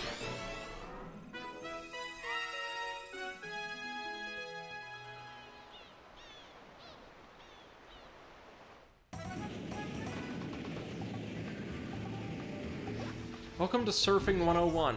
This is a tiny little satellite galaxy inhabited entirely by penguins. And a relatively friendly manta ray that we're going to be using as a surfboard, because why not?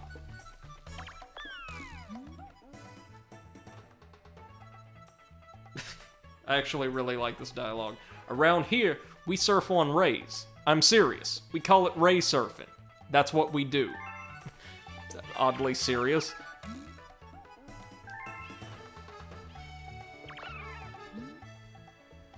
Ray surfing isn't so easy. No, it certainly isn't. Yeah, we're a surfer. We definitely want the power star that you guys have somehow gotten your flippers on. Alright. Oh god, no. They actually did it. Oh man. Wait, maybe not. Hold on. We control the manta ray with the Pro Controller. God help me.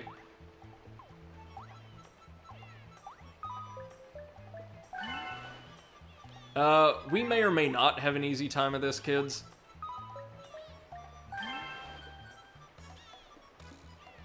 originally you did this with the Wii Remote, and it was reasonably responsive. Not perfect, but pretty close. This could be tricky. Alright, Ray, let's do this thing. So this little practice course is going to take us to the actual circuit, which we have to speed along and I think just make it to the end in a reasonable span of time. Yeah, less than 90 seconds, in order to earn our star.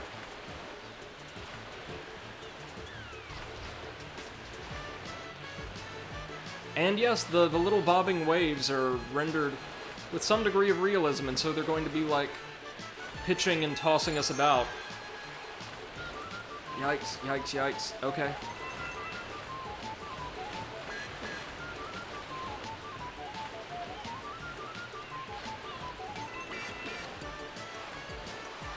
Oof. I mean, it's a beautifully designed course. I think it's a really cool idea for a one-off stage. But it's so nerve-wracking. Ay, ay, ay, ay, ay. Okay, we're going to take this nice and easy. Good. Good, very good. Oh, this would kill as a thrill ride.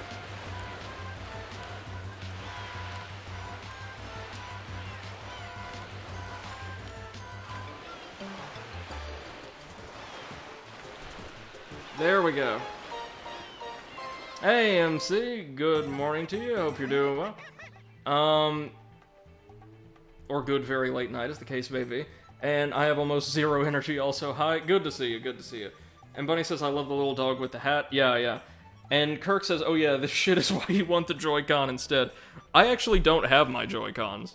When I moved out at the start of 2020, thinking I would have such a wonderful and active professional and personal life in grad school. Imagine that.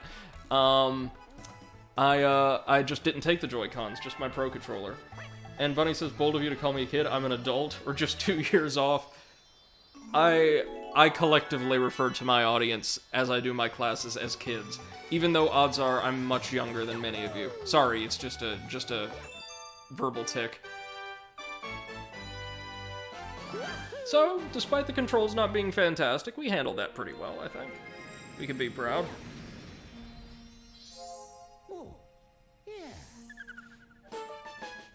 And that is all that Galaxy has to offer. That's how a lot of the supplementary Galaxies work.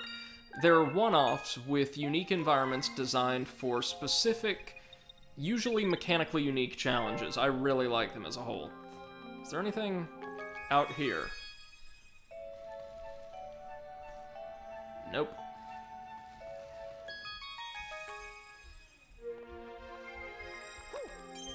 Up we go. Back to Honey Hive. As you can see, they really want us to complete almost all the content that's currently available to us in this first atrium before we tackle the boss galaxy. Normally that is not going to be the case. We will reach points where we have been able to unlock basically all the content in the dome ahead of the one we're currently working through pretty soon. Like, we will have a surplus of stars. MC says working 11 a.m. to 4 a.m. for 5 days straight is a terrible idea. I'll say. Are you on a deadline, or is that just personally imposed? Bunny says my dad also just came in and referred to Seaside Kingdom as a desert. That was a funny interaction. On that topic, I do really enjoy the Sand Kingdom, the honest-to-God desert stage from Mario Odyssey. It's the first time I've seen something like a straight-up Mario desert stage, or sand stage, done in a really creative and enjoyable way in a long, long time. Oh, right. I forgot. We're going to have to curb stomp things in this stage. This is our curb stomp tutorial. See something with that little, shockwave icon on it? Curb stomp it. Nice and easy.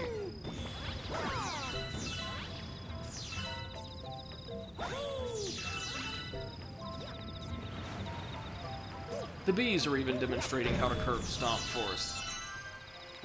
Ain't they generous? With their time, with their affection, they're helping us learn a lot of things here. MC says on occasion, coding is just pure uncontrollable passion. I just want to code more, but gotta pause. What are you working on? Is that for the mod, or...? And Bunny says, I wish we had Mario Sunshine with Odyssey graphics. That'd be wild. Imagine how pretty the water would be. Yeah. Again, I think they may have at one point been toying with including Isle Delfino as a bonus stage or something in Odyssey, but ultimately decided, or I assume may have decided against it. I know nothing for certain.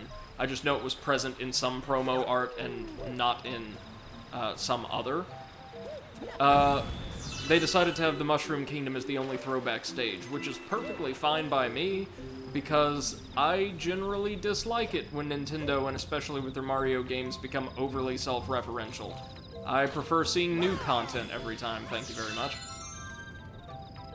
Now, Galaxy 2 has a couple very brief throwbacks to the entire history of 3D Mario, as those special side galaxies, a sequence of those side galaxies near the tail end of the game.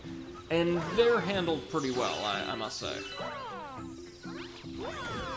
Oh right, so in this stage we finally get to explore that side of the kingdom. And in fact, we may do just that. Hold up. Bunny says, I'm now mad and will boycott this game. What? Oh, okay. Going back to Sunshine. Alrighty. And MC says, on Link. Yeah. Oh, and you're making your own game. Tight. Right on. That is super exciting. You'll have to share it with us when it's ready. A small script I did for fun, another script for our Monday campaign. Right on. Do you know when the Paranoia group is resuming play, like Spooky's group? That campaign's still going, right?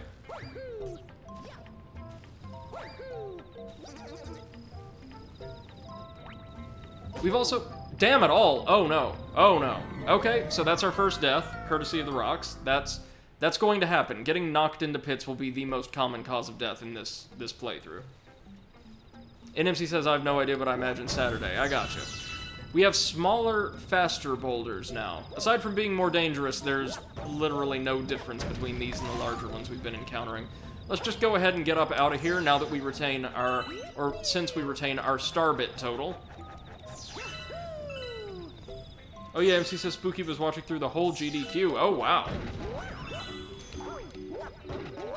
I imagine that's a very complex event to host through the pandemic, right? Since everything's having to be done remotely, or almost everything anyway. Like, they must have a team of tech wizards working at GDQ this year. This year, last year, over the past 2 years that feel like 10 years.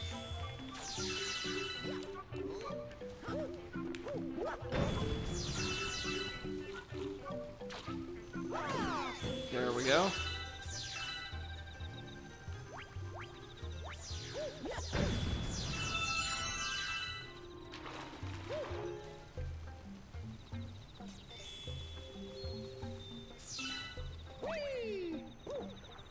Okay, is there anything in particular we want to take care of here? I would say maybe we could walk... Well, we can, in fact, walk up this little wall, but to what end? Does it get us anything here? I honestly forget. Oh, yeah! It totally ameliorates the need for us to use the Sling Star. Wiggler is back, just flip him with a spin, then jump on any of its exposed segments to kill it and get yourself a bunch of star bits. Bunny says, I also just remembered how many blue coins I started with before I got the rest in one go. It was 4. Oh. And MC says remotely is not necessarily harder since the player has the setup. You just need to be able to stream it properly. Not easy, but different. Okay. And Bunny says 326 in one go. Jesus, man. Yeah, no, I would not advise anybody to do that to themselves. Do we get anything for sprouting these 3 flowers? Let's just have a look-see. Aside from the coins, no, we do not. Ergo, time wasted. Let's just make sure we don't miss anything from the star, right? Or, no, sorry, the star. The star. Star over here. See, I'm used to playing Odyssey, and this plays so similarly that I have to stop myself from diving at the apex of certain jumps. Ah, now if we curb stomp this, we will create a simple little wooden bridge that we can use to access this cliffside. And well, there's not a whole lot we can do here save to curb stomp this wooden switch, which will open up a path that we can wall jump along. Oh yeah, there's also a bunch of signposts whose names are all like riffs on Billboard. One of them is actually named Billboard, who give us certain tips about gameplay a bit. Mainly later in the game when we have to play certain, like, mini-games or with distinct control styles, but this one's here to teach us about wall jumping. Which is nice, I suppose. Bunny says, well, I did it, now I'm the Sunshine God. And MC says, Sunshine God, eh? Quite the star, then. Right on.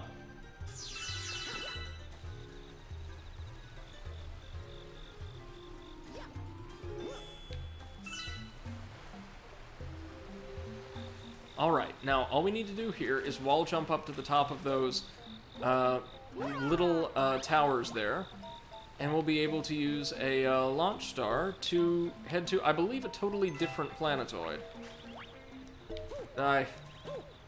Cripes, I thought there would be loot here. There is not. Oh wait, no, maybe there is. Never mind. Never mind. We got some stuff.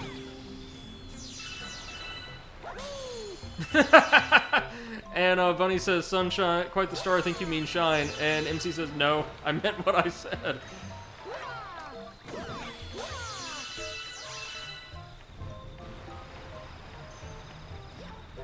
Look, shines are just never going to gain traction around here. That's not by intent either, just that seems to be the way things have shaken out.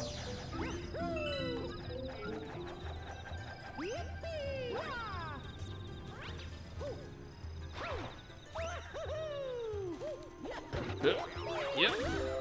There we are.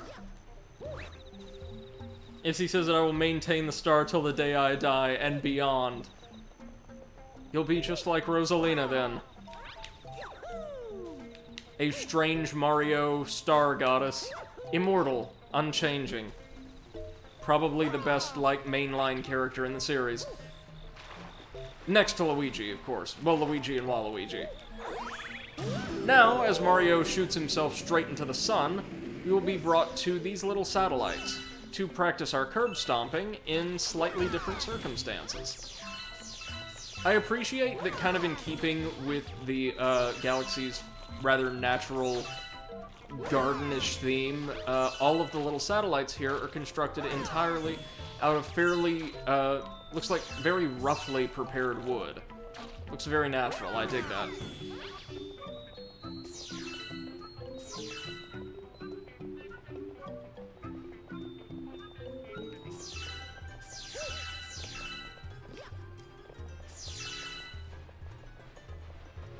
Okay, just got some wigglers here. We could curb stomp them, I think, in fact. Or will that just enrage them? Let's see. Nope. Curb stomping will kill them, just jumping on them won't, I don't believe. We can sling ourselves on over here. And gain an invincibility star, or a rainbow star, that we can use to just clean house. Love how Wiggler doesn't even just get flung off like most other enemies does. It gets, or rather, it gets completely dismembered, each of its segments flying off in a different direction. Mario's moving that fast.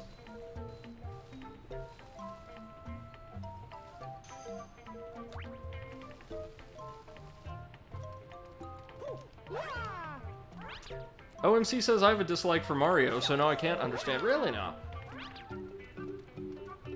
I'm pretty fond of this series, and Bunny says understandable, side Sunshine isn't for everyone, I just really like it. Understatement of the stream, perhaps, and try and help other people who are open to liking it. Again, I grew up with that game, and it was one of the first video games I ever played to completion. One of my personal favorites, mine, or at least when I think of semantics and memory, and I don't like it anywhere near as much as you do. Right, so those are Mandabugs. They're really basic enemies that are going to recur throughout much of the game, but this is our first experience with them. And what we need to do... Can we curb stomp this? No. is just find our way up there to defeat the two of them kind of stacked upon each other. You'll see they are emblazoned with the curb stomp insignia. Therefore, the preferred strategy for dealing with them should be evident. I believe the only strategy for dealing with them. And she says, me being chaotic cannot really enjoy orderly platformers. Yeah, no, unless you can find some way to break it, right? Or sequence break or things like that. MC says Tomb Raider's a more entertaining platformer in my opinion until it was not. Well, I actually want to get into Crystal Dynamics or Square Enix's Tomb Raider trilogy. So I pre-ordered, listen to me. I ordered all three of them, inexplicably getting the, I believe the PAL version of Rise of the Tomb Raider, and hope to stream through those with you guys at some point in the future. Bunny says, I guess not liking game doesn't always come from nostalgia. Oh god, no. After all, I discovered Sunshine in 2020. Right, no. That's absolutely true. Most of my favorite games are not things I necessarily grew up with, though I do have a strong nostalgic attachment to a lot of properties. So all we gotta do is ride the windmill up here, and we'll reach this tower where we can have something of a mini-boss fight against the Mandibugs.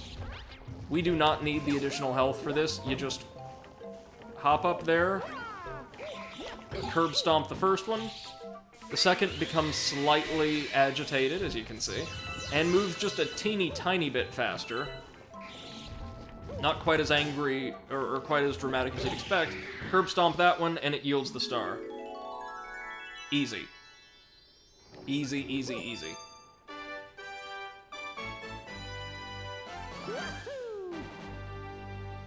Bunny says, here I am borderline obsessed. Yeah, no, I also tend to discover a lot of great series or properties well after the fact. And MC says maybe that'll bring you to the rest of the Tomb Raider franchise, comparing Tomb Raider 1 to Tomb Raider Anniversary.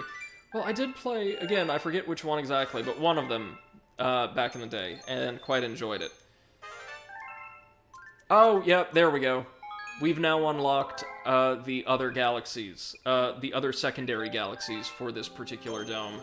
Let's have a look-see. This one, I believe, is pretty simple, right? Yeah, Flip Switch Galaxy. It's a very, very simple tile puzzle. All we have to do is activate each flip switch without accidentally treading on any of them a second time and toggling them back off. Nice and easy. Alright, Bunny, no problem. As bonus challenges go, or side challenges, this is as simple as Galaxy ever becomes. MC says Tomb Raider 6 is the black sheep, but to me it feels like a Sonic 06. Oh, like something that had a lot of promise that was just rushed a little bit?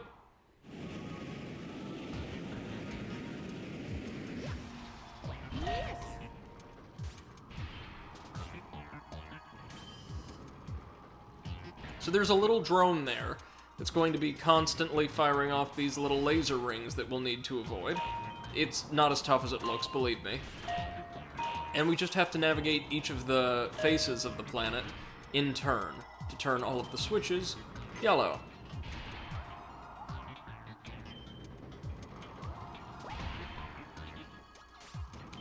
Seriously, not bad at all.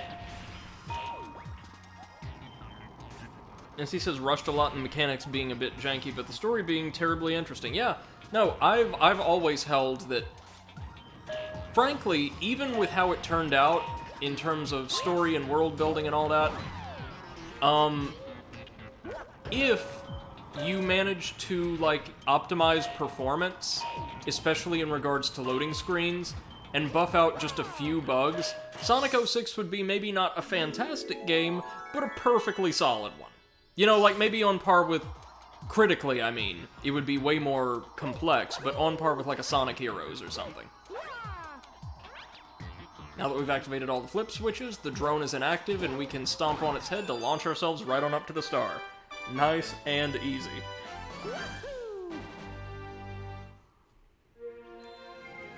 Now before we go talk to the hungry Luma who spawned outside, I actually want to take on the third and currently final star in the Honey Hive Galaxy. Oh, we've also gained enough stars to open a path to the boss galaxy, but we'll hold off on that.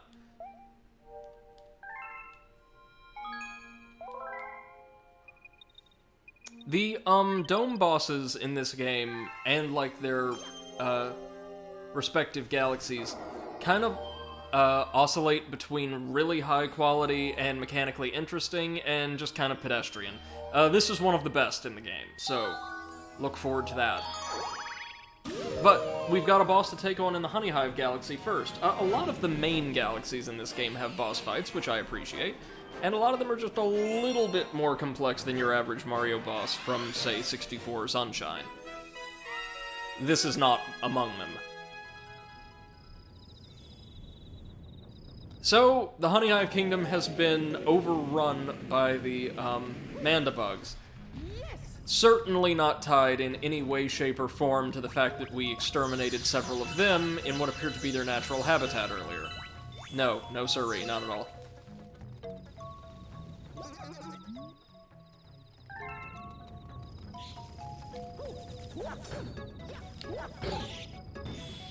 They also seem to have completely artificial pincers, or mandibles, I suppose. So these are, like, some kind of artificial life form, perhaps?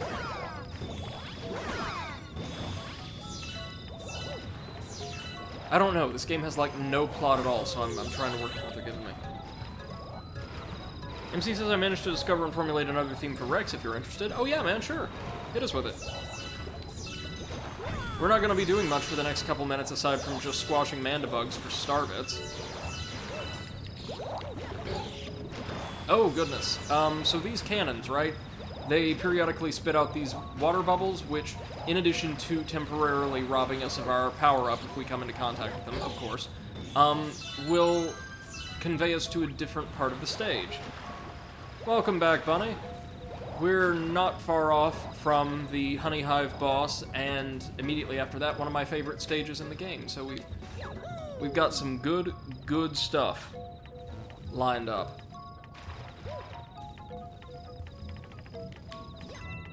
Anything new or interesting up here?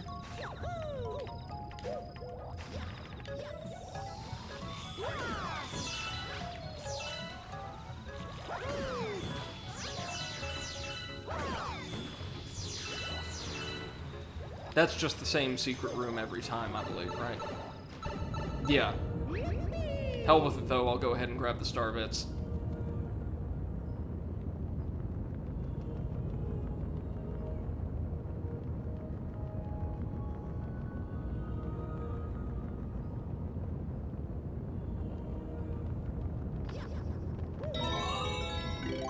Because we can get, like, I want to say probably close to maybe 80 just by doing this. If not more. Oh, and of course, just like with coins in the older games, every time we get 100 star bits, we gain a 1-up. Which we will probably not be needing, I promise you. Bunny says I'm still thinking about investing in Piranha Plant with my remaining eShop credit. I'm this close to doing it, but gonna wait till tomorrow at least. Want to make sure I really want to have Piranha as my second main. That is totally fair. I would also look up probably some more gameplay footage if you're not totally sold to see if it seems like something that would fit your play style. It does play a little differently. MC says power never meant anything for Rex, and offering him more is neither motivation or rejection, it's just met with disinterest. I see. So not exactly a reluctant leader, but like a functionary. I can dig that in a character.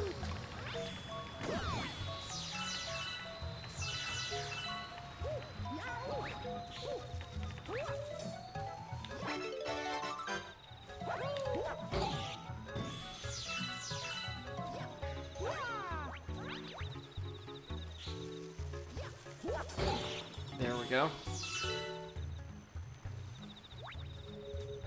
Bunny says, again, PD is what originally made me consider the purchase. How can I resist, you know? But yeah, I should definitely figure out if it really is for me. Right. Again, one of the things I love about Smash Ultimate more than any other entry in the series is how differently so many of the characters play.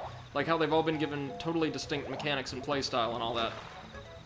But that also means there's a great deal of characters that probably aren't, at the very least, natural fits for certain players' styles. I tend to like playing most of the characters, even the ones I'm quite bad at, but that's certainly not the case for everyone. I also find the addition of the avatar from Minecraft personally offensive, but that's just me.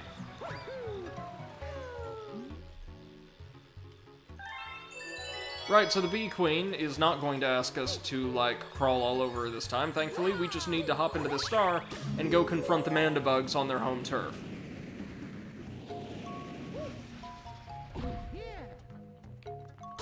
And, yep, it's a Bee Mario boss battle. Oh, this isn't a super complex fight, but I do really enjoy it.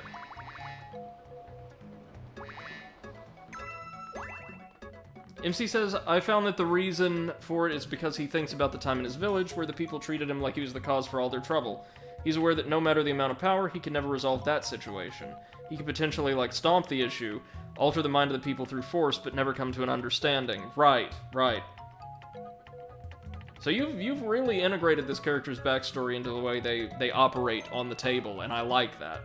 I always enjoy that in role-playing. Again, with what I had designed for my character before that campaign got suspended, I was planning on doing much the same thing, or I kind of was doing much the same thing, just with a backstory that hadn't exactly been revealed to the crew yet. Bunny says, if it's got a Sunshine reference in its moveset, chances are I've considered it my main at some point. Like Mario's Flood and Bowser Jr. and the Piranha's Final Smashes. I see.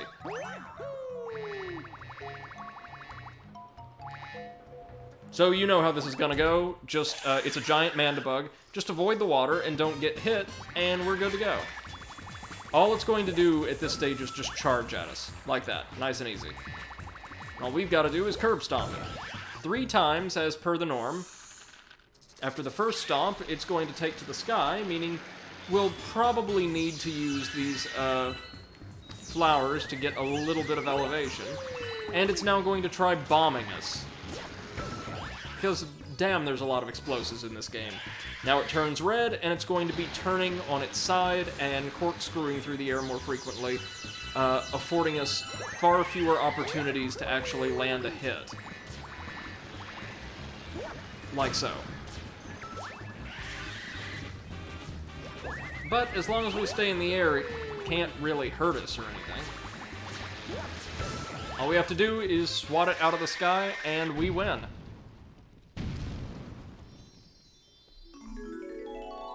Pretty simple. Bunny says, I mained Mario and Bowser Jr. before, ended up liking Bowser Jr. a bit more. Yeah, he's certainly a more interesting character to play than Mario. Who I think is a little bland by design. He's meant to be like the default character as far as Smash's mechanical design goes, but also on the lower tier anymore, right?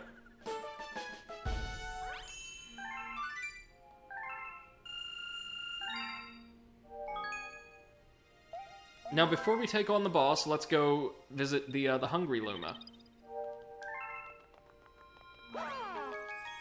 Because this stage is so sweet. How many does it need? Oh, just 400. We've got over 1,500. This, kids, is what we use our star bits for. We collect them and use them to transform Hungry Lumas, 1 per dome, into a 3rd optional galaxy. And they're usually a bit more challenging than the ones present in the room, or in the hub itself. Like this one, the Sweet Sweet Galaxy, the first really, I guess, tricky platforming stage in the game, with beautiful audio-visual design. Let's traverse the rocky road together. No special mechanics, per se, just a good old platforming challenge set in a massive little menagerie of sweets adrift in the heavens.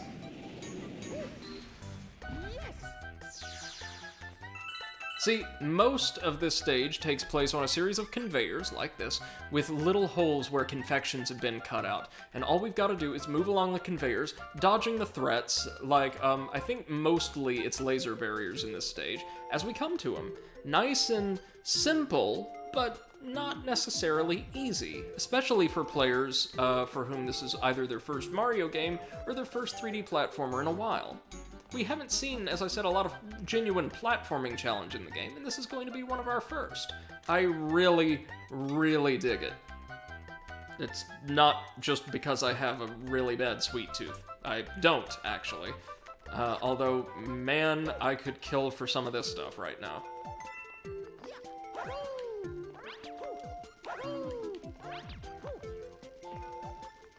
It's all about learning the length of Mario's jump, like your hang time. Huh. MC says, piece of cake this level. Yeah, absolutely. Oh, and I get you, MC. No problem. Whenever or if ever the Blades campaign resumes, I will be happy to rejoin you guys, especially since, even though I'm going to be super busy with a couple projects this semester, I will largely be left to create my own schedule for them. This section is just one constantly revolving platform. So, a slightly different challenge, but not much harder, I don't think.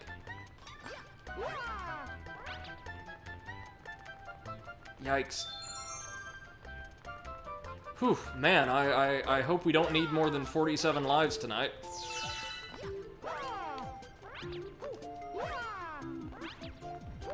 Oh, yeah, this is also around the time when Nintendo just started showering players with one-ups, which I honestly don't mind. And I also don't mind the removal of lives entirely in Mario Odyssey. They're kind of outdated as a concept at this point, unless you're designing, like, a deliberate arcade-style action or action-adventure game, where the goal is for the player to not die beyond a certain number of times per playthrough. I will say this, lives do not necessarily serve this kind of game terribly well. Oh, and look, somehow the friggin' Toad Rescue Squad made it out here and secured the star for us. You can see they have their ship, the Star Shroom, moored out to the side of the cake.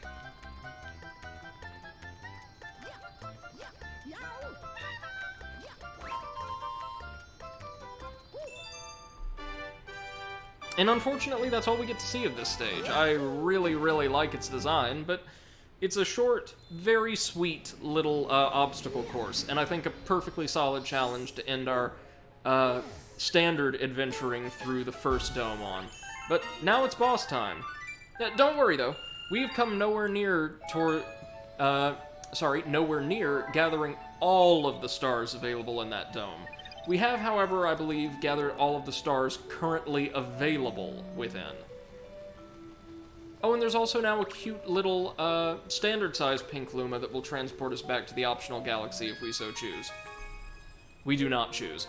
Time to take on the first base. There's 6 boss stages in this game, or 6 boss galaxies. 3 of which are directly overseen by Bowser, and 3 of which, like this one, are overseen by Bowser Jr., who, to the best of my knowledge... Oh god, Mario Galaxy 1... No, sorry. This is the game where he will fight us directly once, but in the other instances will, use these extremely interesting bosses to fight kind of in his place. Bowser will always fight us directly in a, not exactly mediocre, but perfectly standard fight. Alright, Bunny, take care. I hope you enjoy your stream. And, do not worry. Hopefully if you get your hands on a copy of Galaxy 2 and can manage that, you'll have a fantastic time, because honestly, Galaxy 2 is everything this game can give you and a little bit more, so... this is Bowser Jr.'s Robot Reactor, and it features one of my favorite bosses in the game, and probably one of my favorite mainline Mario bosses of all time. Mega Leg.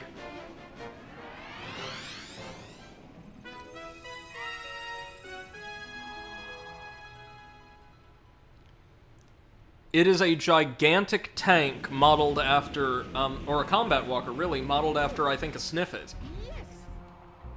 So we start off on this little artificial moon, threatened by Goombas in metallic helmets that we can't stomp on. We can, however, flip them over by spinning into them, then dispose of them. Bowser Jr.'s also got bullet bill cannons around. Oh shit, yeah, there we go. That was just me being clumsy. Bowser Jr.'s stages tend to incorporate a lot of, like, high-grade weaponry and industrial motifs and things like that. And Bowser's just cleave pretty tightly to his traditional motifs of, like, medieval castles with lots of lava and skeletal enemies and things like that. We can't kick them once they're stunned. No, we have to jump on those. Now, what we can do, if you remember Sunshine, is just guide the bullet bills straight into these cages, or these enclosures, to shatter them, giving us access to the goodies within. Like so. Didn't even know Bullet Bill was after us that time, but hey, I'll take it. The coins aren't really worth it, so we'll just go ahead and teleport, or launch ourselves over to the Mega Leg fight. We do head straight over, don't we? Yeah, yep. Oh man, this one's great, and surprisingly intricate for a Mario boss. Oh, there he is.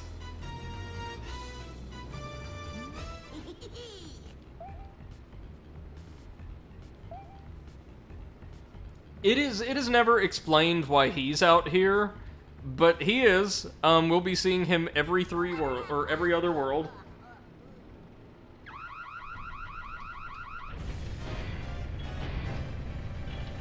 So this is Mega Leg, his Bowser Jr.'s opening gambit in a giant mobile weapons platform that inexplicably is just stranded on a tiny, tiny little artificial moon.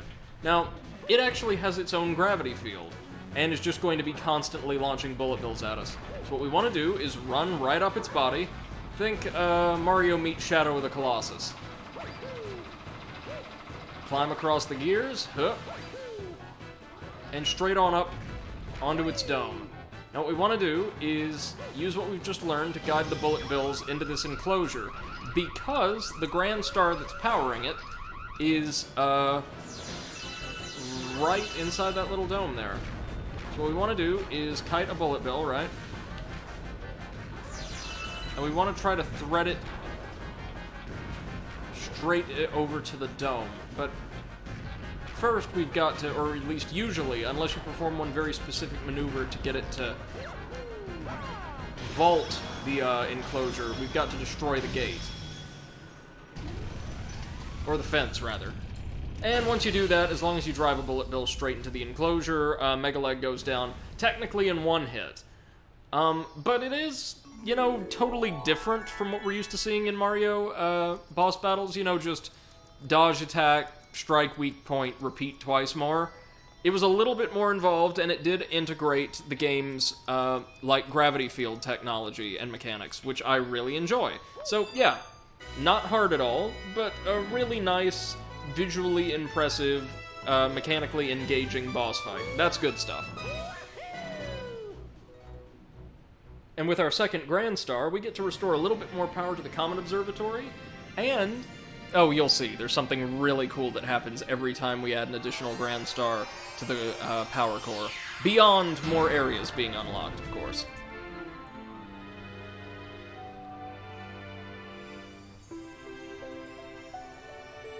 This one unlocks the second dome, which contains some really, really fun stages. It's the fountain.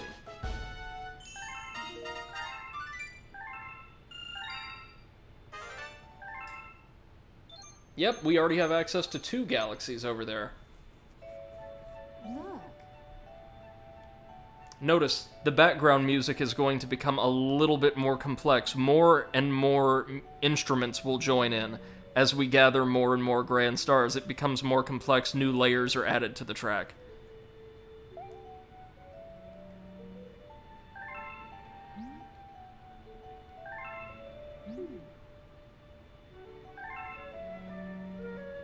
I'm of the opinion that the Mario 3D series has never seen a hub as beautiful, as impressive, as convenient to navigate as the Comet Observatory.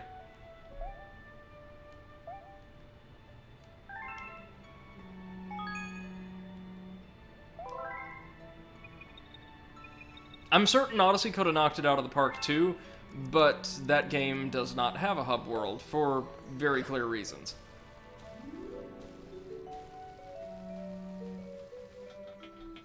Oh, we see that the Star Shroom is actually docked here in its completed state now. Great job, guys.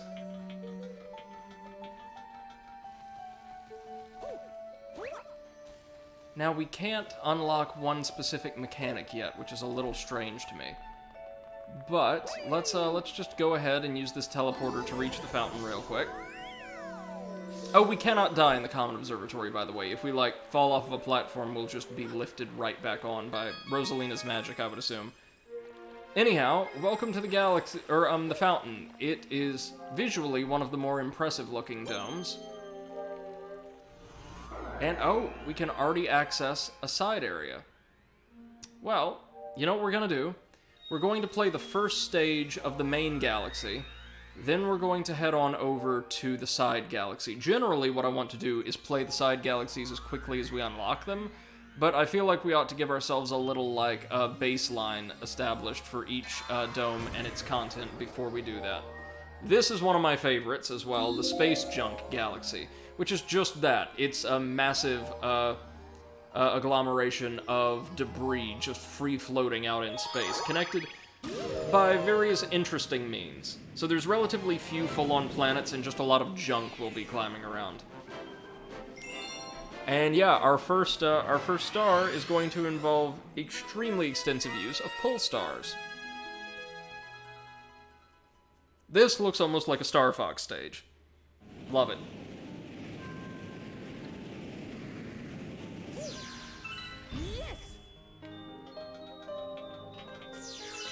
It has beautifully tranquil theme music as well. This game's score in general is just phenomenal, one of the best I've ever heard.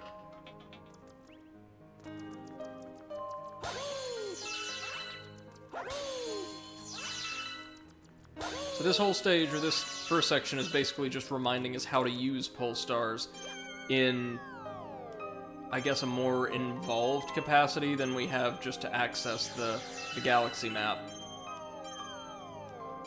Oh, hold up. We've got some star chips to gather.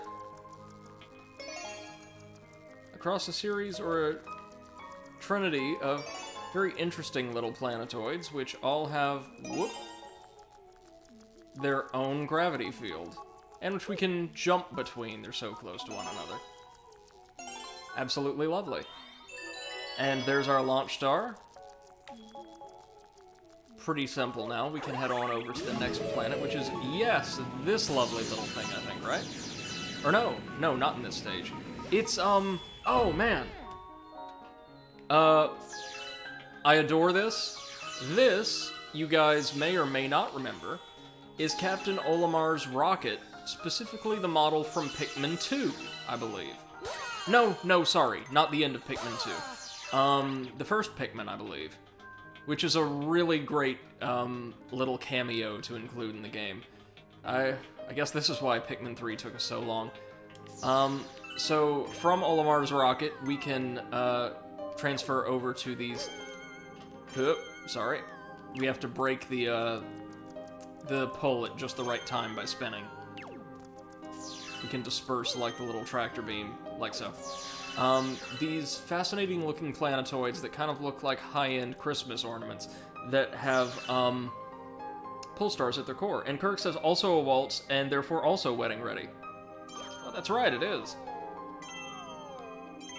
My god, the Mario Sunshine, listen to me, Mario Galaxy soundtrack is something amazing.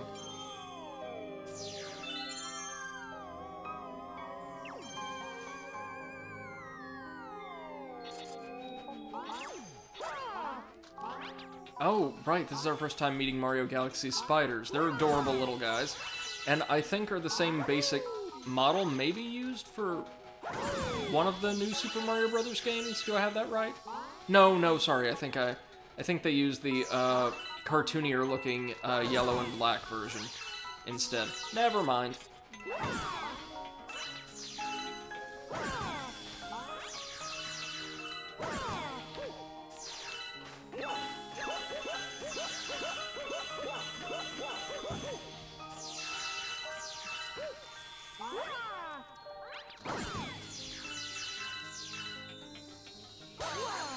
One of the toads has been captured here, of course. I think... Oh, sorry, several of the toads have. We need to rescue all of them to advance the... mission, I believe. Yeah, because once we rescue all 4 of them, Captain Toad, helpful as ever, will just come down in the Star Shroom and, do nothing. But we can use the Star Shroom to advance, so thanks, Toad Brigade.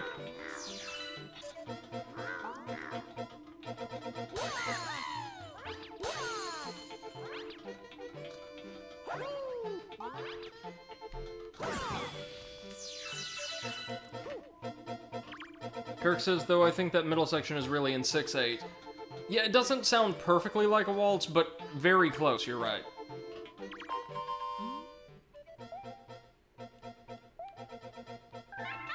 Ah, great. So Toad located the power star, generally, but he's just gonna leave the work to us. That's fine. So this is one of my favorite sections in the game as far as set pieces go. There's this field of debris that will assemble itself into a variety of platforms as we, like, get closer to their actual, like, programmed position. So this pathway will be assembling and disassembling itself as we navigate our way through this maze to find the silver stars. Absolutely amazing.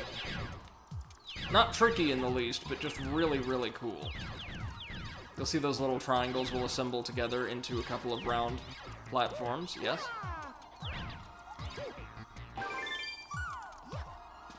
We need, what, 2 more, I believe? Yes.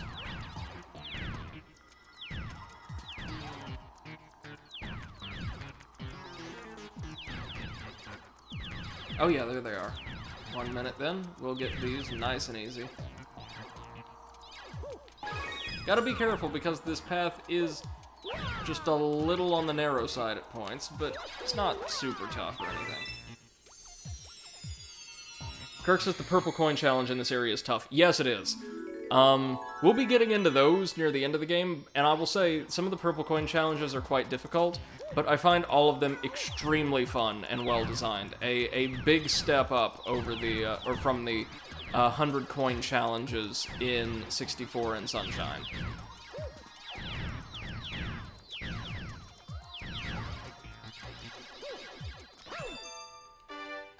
There we are. Now we're ready for the optional stage, which I'm totally blanking on. It could be one of a million things. I'm excited to see which one this is, however. This will also allow us to unlock the second main galaxy here.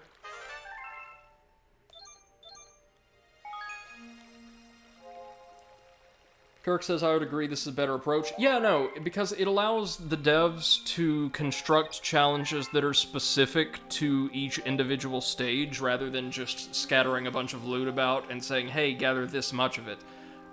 Because depending on the stage, you will either have to gather at least 100 coins out of a particular pool, many of which you can only gather at specific points in the stage, like stages that, for instance, will force you along kind of auto-scrolling segments where you can't go back afterwards.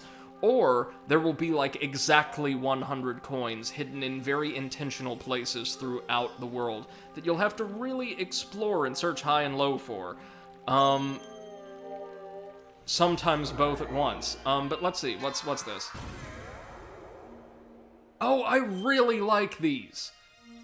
Okay, this is another minigame similar to Ray Surfing that, unfortunately, is going to require motion controls, which, given my, my Pro Controller, may not work extremely well, but this particular minigame, and the stages it's used for throughout the duology, are among my favorites in the entire 3D Mario canon. So charming, fairly simple, very, very different.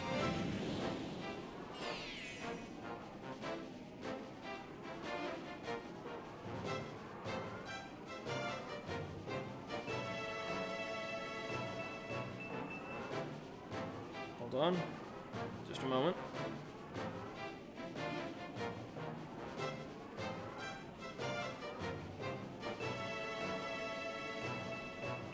Kirk says there's one purple coin auto-scroller in this game that was just maddening. No mistakes allowed. That is from... Is it Battle Rock Galaxy? Maybe? Rolling in the Clouds. Here we go. Get ready for a unique take on Mario Golf.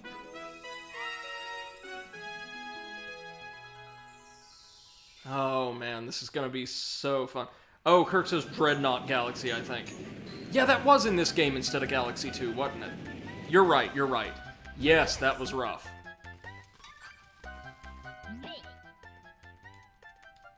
Oh yeah, this is Billboard. Hi, Bill. Right, so we start off with a star encased in a sphere, and we're going to need to take it to the end of the galaxy to a special device that will crack it open for us. Yeah, and Kirk says Battle Rock is the easy version of that concept. That's right. So all we gotta do is tilt this sucker to move our star orb around. And the only real danger we have here is flying off the edge of the galaxy, which could happen. Oh, but notice, listen to the soundtrack. The pace and energy of the track will change with the amount of motion that we're currently undergoing. So the faster you move, the more hectic things become in this, insofar as the OST. The calmer and more deliberate you are, the slower everything is. Easy, easy, easy, okay. And the reason we kind of want to jump on these Goombas, like I'm trying to do, is if you run over them, they will cause you to bounce just a little bit in the direction you were previously headed in. Not ideal. Speaking of not ideal, oh lord, the way they transferred the motion controls over to Switch. Not great.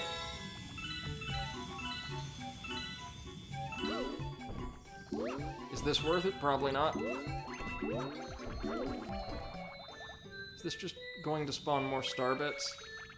If so, I'm not interested. We can get enough of those. Oh no, they're star bits through a fairly navigable section of the stage.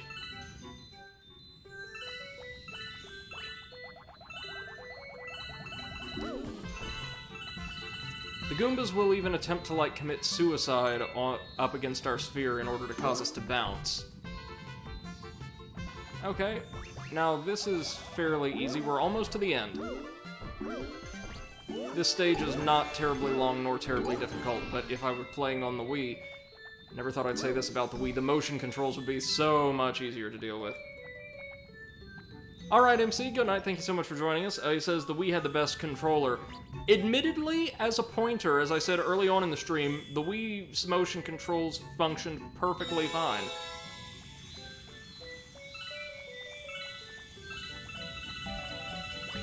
Thank you for joining us, though, MC. Have a wonderful, wonderful night. Get some rest, alright? Don't stay up too late. Okay, that's enough star bits. I'm not gonna chance it. And this will fling us straight into the hole at the end of the course, which will release our star. And Kirk says the sitar is an interesting choice. It is! I think the fully orchestrated nature of this game's soundtrack allowed the composers to experiment and do a lot of very interesting things.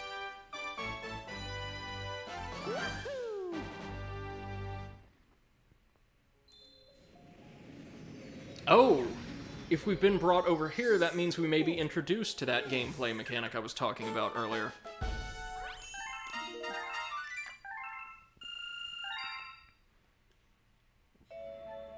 Yep.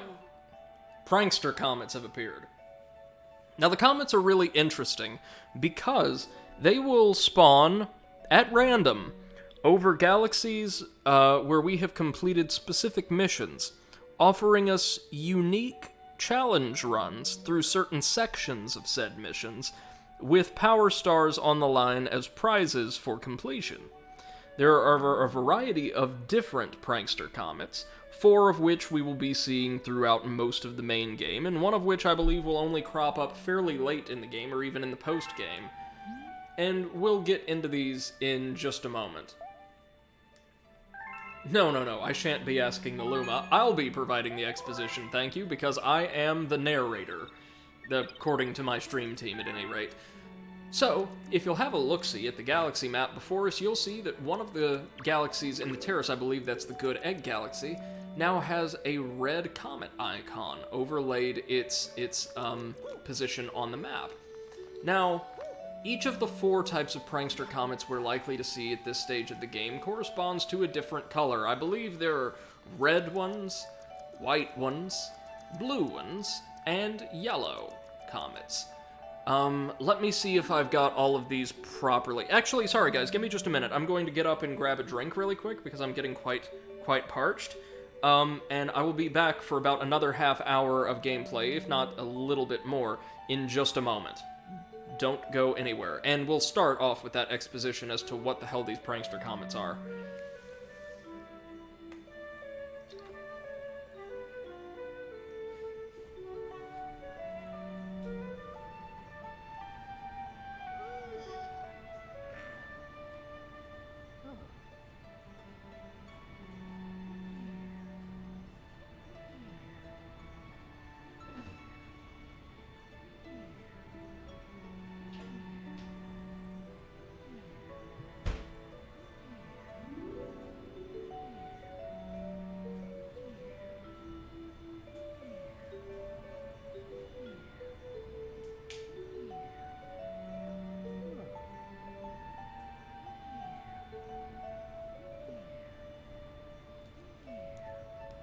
All right. Hold on, give me just a minute.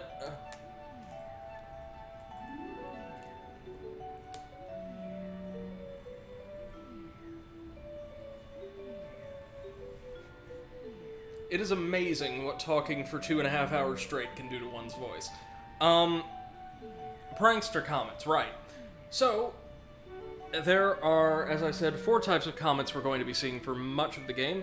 The red ones, like the one we're about to go deal with, require you to play through all or a certain segment of a stage while under a time limit. And this can actually happen one of 2 different ways. Either you'll be given a usually fairly generous time limit in which to complete the entire stage, oftentimes with a few minor changes, like, say, boulders being replaced with chain chomps, or more difficult enemies replacing less difficult ones, or things like that. Or you will be given an extremely short time limit that you constantly have to extend by gathering stopwatch pickups scattered throughout the stage. Think one of Crash Bandicoot's time trials.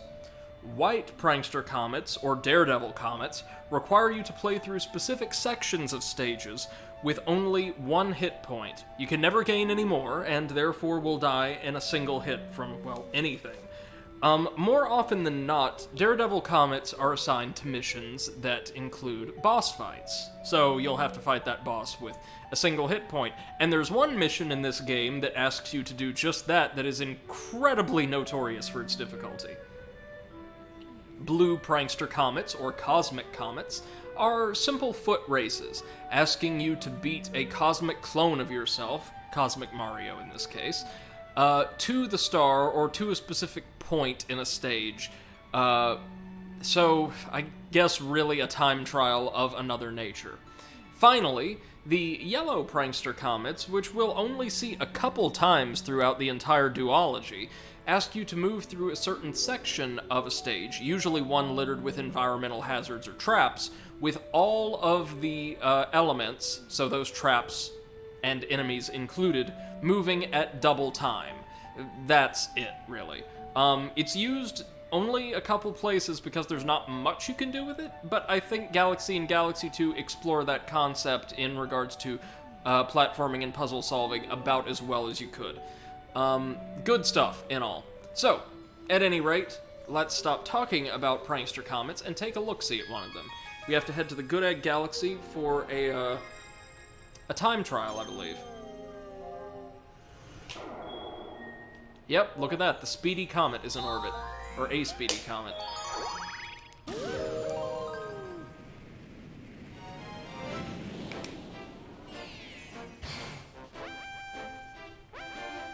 When a prankster comet is in orbit over a galaxy, its mission is the only one that you can attempt during that visit.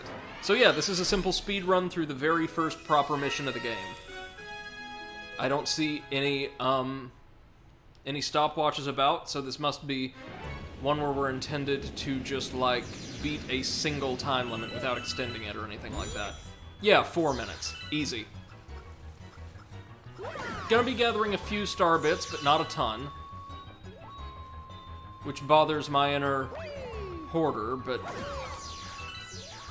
you gotta do what you gotta do. Oh, and there's special themes that accompany, I want to say, each prankster comic, which I think are really cool. We can see here the boulders have, in fact, been replaced by chain chomps, but that's fine. Doesn't make the stage much harder, it just keeps me from getting a couple of my precious star bits that otherwise would have been pretty easy to grab on our way through.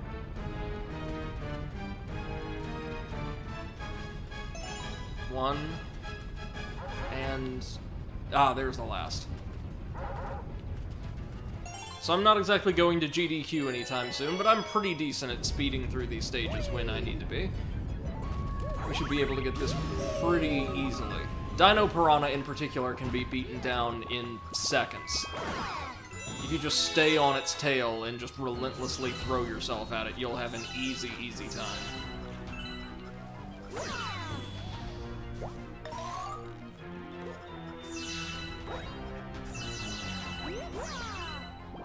Now, here's a place where we definitely want to use the optional shortcut. Like so. Let's just jog across the flip switches quick as we like. And now the second batch.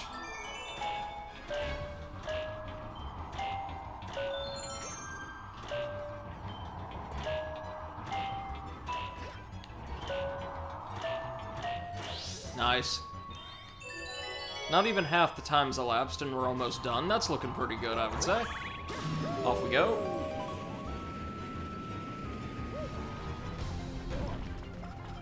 We can spawn the money bags and punt him for some easy star bits. That's what I like to see. Can we make it through this with 100 star bits? Probably not. Shan't stop me from gathering what I can, which is so much harder with this damn cursor. Ow! God. Okay, okay. Fine then. This should bring us to Dino Piranha, right? Yep. Okay, let's see how long this takes us from the time we make contact.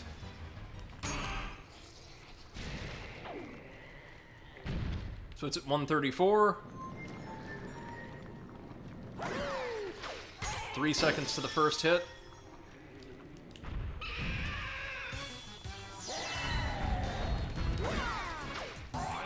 3 further seconds to the second.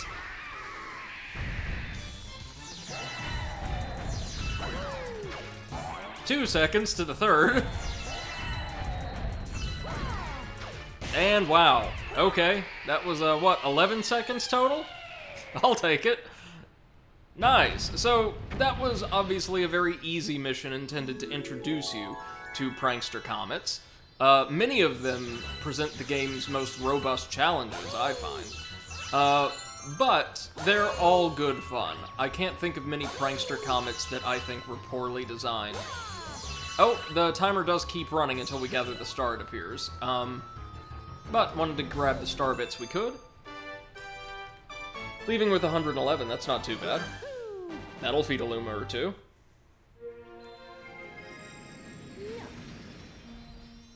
And now, perhaps a Prankster Comet will spawn over the Honey Hive Galaxy. Fingers crossed.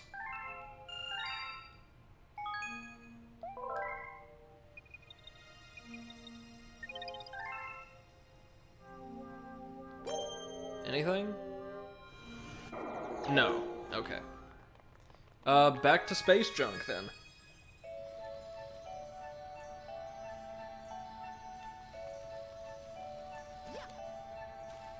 If we want a specific Prankster Comet to appear, or if we want to cause a Prankster Comet overhead above a galaxy we're trying to play through the normal missions of to disappear temporarily, we can pay that special Hungry Luma a few star bits in order to get him to swap them up. Kirk says Dreadnought Purple was definitely the hardest star in the game for me. I have to say the hardest stars, and also the stars I enjoyed the least, were the special stars you can earn off of the galaxies associated with the green launch star in the Comet Observatory. Those are nightmarish. Oh, but here's a really good star. Camella's airship attack. Love a good airship stage. I also love Magikoopas, both of which we'll be seeing in this stage.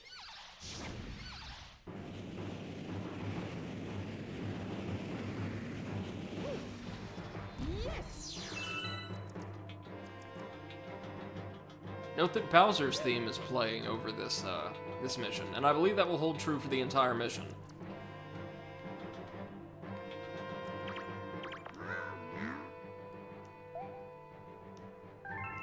So, Captain Toad's men have been taken hostage, and he's totally useless when it comes to saving them, so it's down to Mario. Kirk says I actually had no problem with those, defying my own expectations. Oh hey, right on. Oh man, they're gonna be hell with this Pro Controller. I may need to run home, like take the 70-minute drive home just to grab the Joy-Cons for those.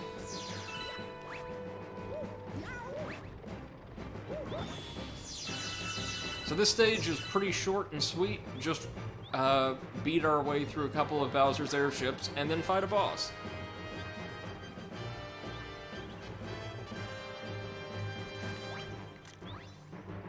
Is there anything up there? Nope.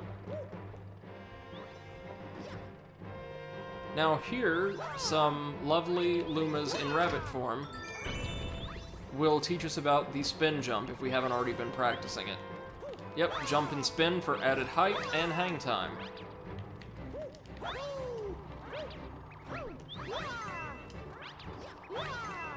It seems like Mario's regular jumps and maneuvers aren't quite as powerful. They don't get quite the height they did, say, in Sunshine, because the integration of the spin is stressed so heavily by the game's, like, environment design, which makes perfect sense to me.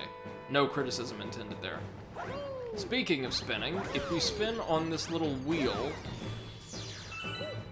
we will not only get a little platform, but some star bits. Both of which I am A-okay with. And hit the block for more star bits. Ah, and here we're introduced to Koopa shells. Something that only really become relevant a handful of times throughout the game, but are always used in really fun ways. You can pick up a shell, and then spin, or in this case just press the Y button to throw it. And these suckers are quite the useful projectile. Here's a couple of the Toads. Oh, thank you, Toad. Already on it, though. And we have Magikoopas. They will teleport around and generally cause us no end of agony, unless we throw a shell at them or spin into them. It's not that hard to spin into a Magikoopa or jump on its head before it teleports away, but they are one of the trickier, more evasive enemies in the game. Again, that's kind of damning them by faint praise.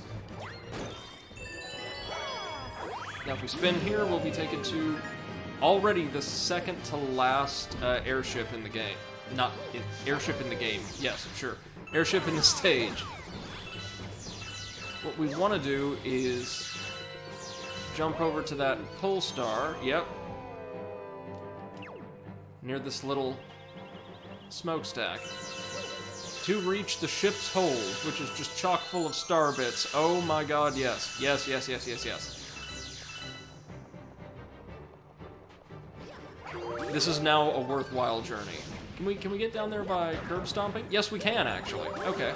So there's two ways to access that little secret compartment, depending on whether or not you fell off of the platform, which is nice. One of them is just a bit more obvious than the other. And with that, I think we've rescued all the Toads? Yeah. And these guys, right, as Toad just suggested to us, never spit coconuts like King Caliente's bodyguards, so we've got to grab some Koopa shells and let them have it. Which is just so satisfying. Also, all the Koopas we see in Galaxy 1, at least, I think, are quadrupedal. They seem, you know, a bit less anthropomorphized than they usually are. Oh, here's a red shell, which will actually home in on one of the suckers, I think. Yep. 3 guesses as to what we're going to have to do up here. Now, the boss is on this particularly lavish airship.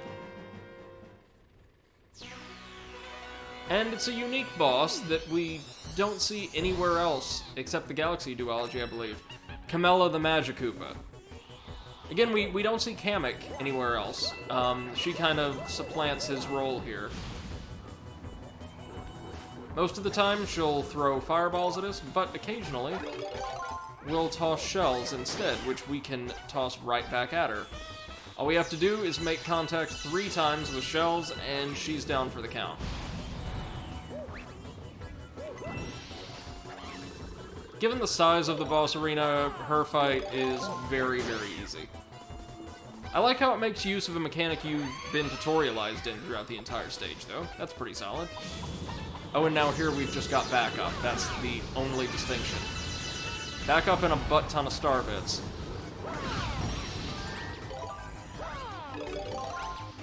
And she's down. Easy peasy. And we're able to grab the power star from her scepter. And we're able to relax, decompress for a bit, and enjoy the actually lovely ambiance of Space Junk Galaxy. I love the, like, violet and pink highlights in the kind of celestial backdrop. Very nice.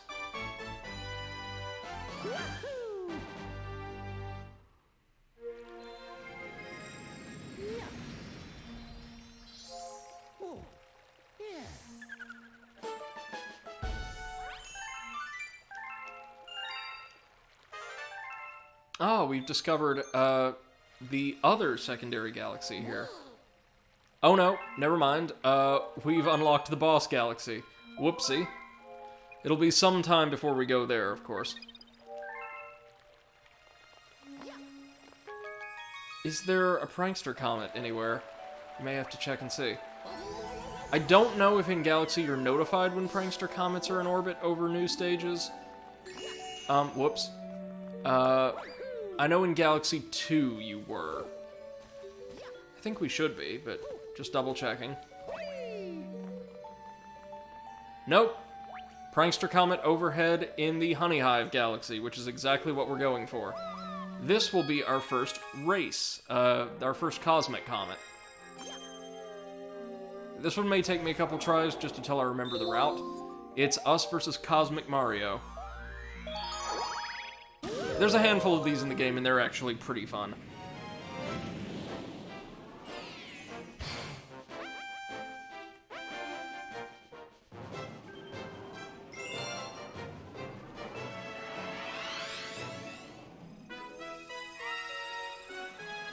We're just going to have to navigate our way to the end of that honey-laden slope without the bee mushroom. That's all.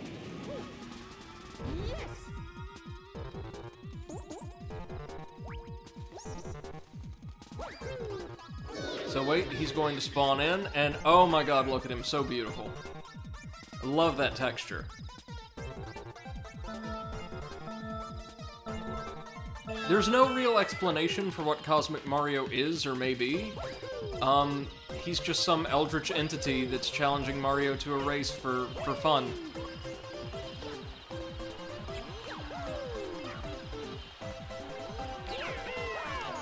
Somersault jumps are your friend here. Thankfully, the bees gave us a quick primer. Okay, we're making pretty good time.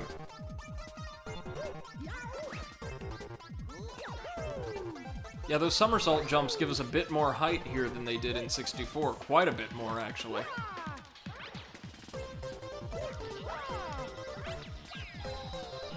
Oh, hey, that was pretty easy, actually. Never mind what I said before the race. That's not too bad. He was hot on our heels, though, the entire time.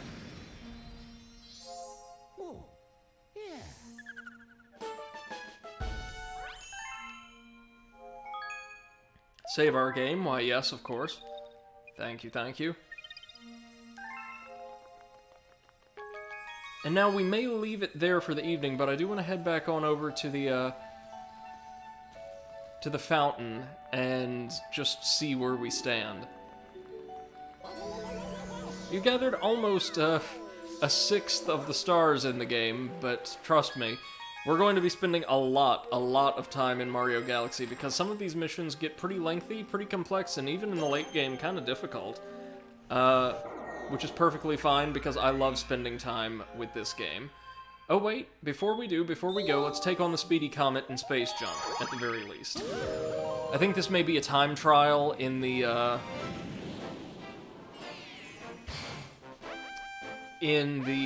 debris field for the Silver Stars. Yep, Pull Star Path speedrun. We could do this quickly. We kind of have to, actually. What's the time to beat for this mission? Maybe 3 minutes?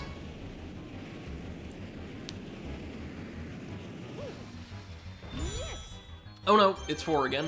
That's fine.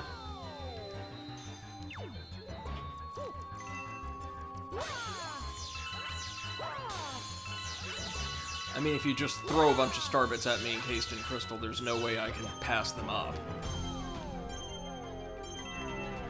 Just gotta pull ourselves across these as quick as you like.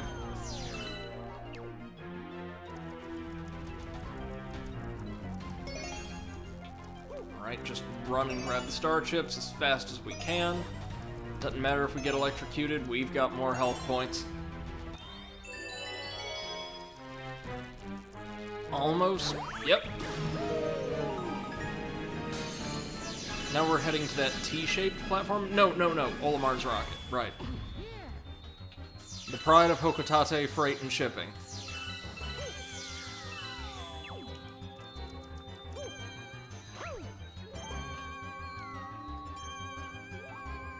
Nice.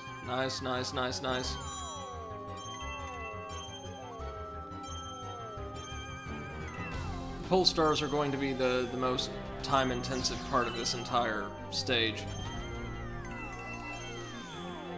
There we go. Now we're on the T-shaped platform.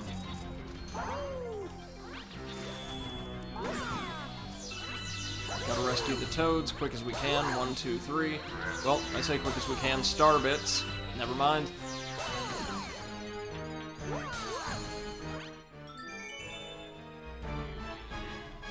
And Captain Toad comes down. Thankfully, they stopped the clock for cinematics. I do appreciate that.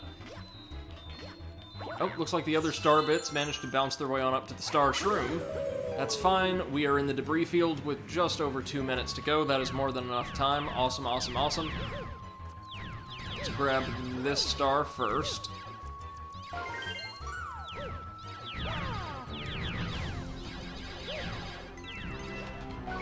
Then that. Oh yeah, we will make this with plenty of time to spare. This path's a little tricky because of how much it zigzags.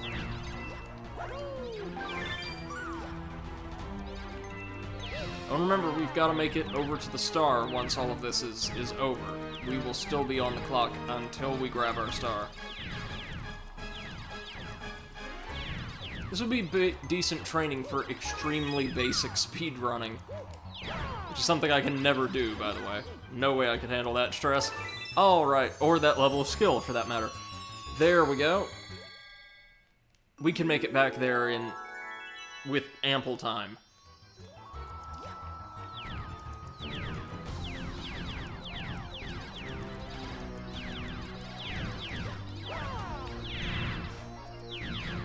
Yep.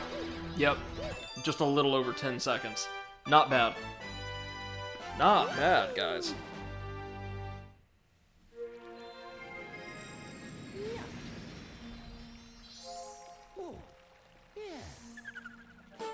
And with that star in our pocket, we may just conclude the stream there, right? Yep, we didn't unlock a new galaxy, so I think we are good for the evening. Notice we can already access the boss galaxy and our second main galaxy, so we're already quite a ways ahead of the curve, and that will only become increasingly evident with time. So, I hope you guys have enjoyed this first, stream of my return to Mario Galaxy after not playing it, God, for years and years. I'm having a great time so far. This game holds up exceedingly well, as you'd expect, as it's relatively recent. Great deal of variety, lots of different tasks, well-crafted, distinct missions.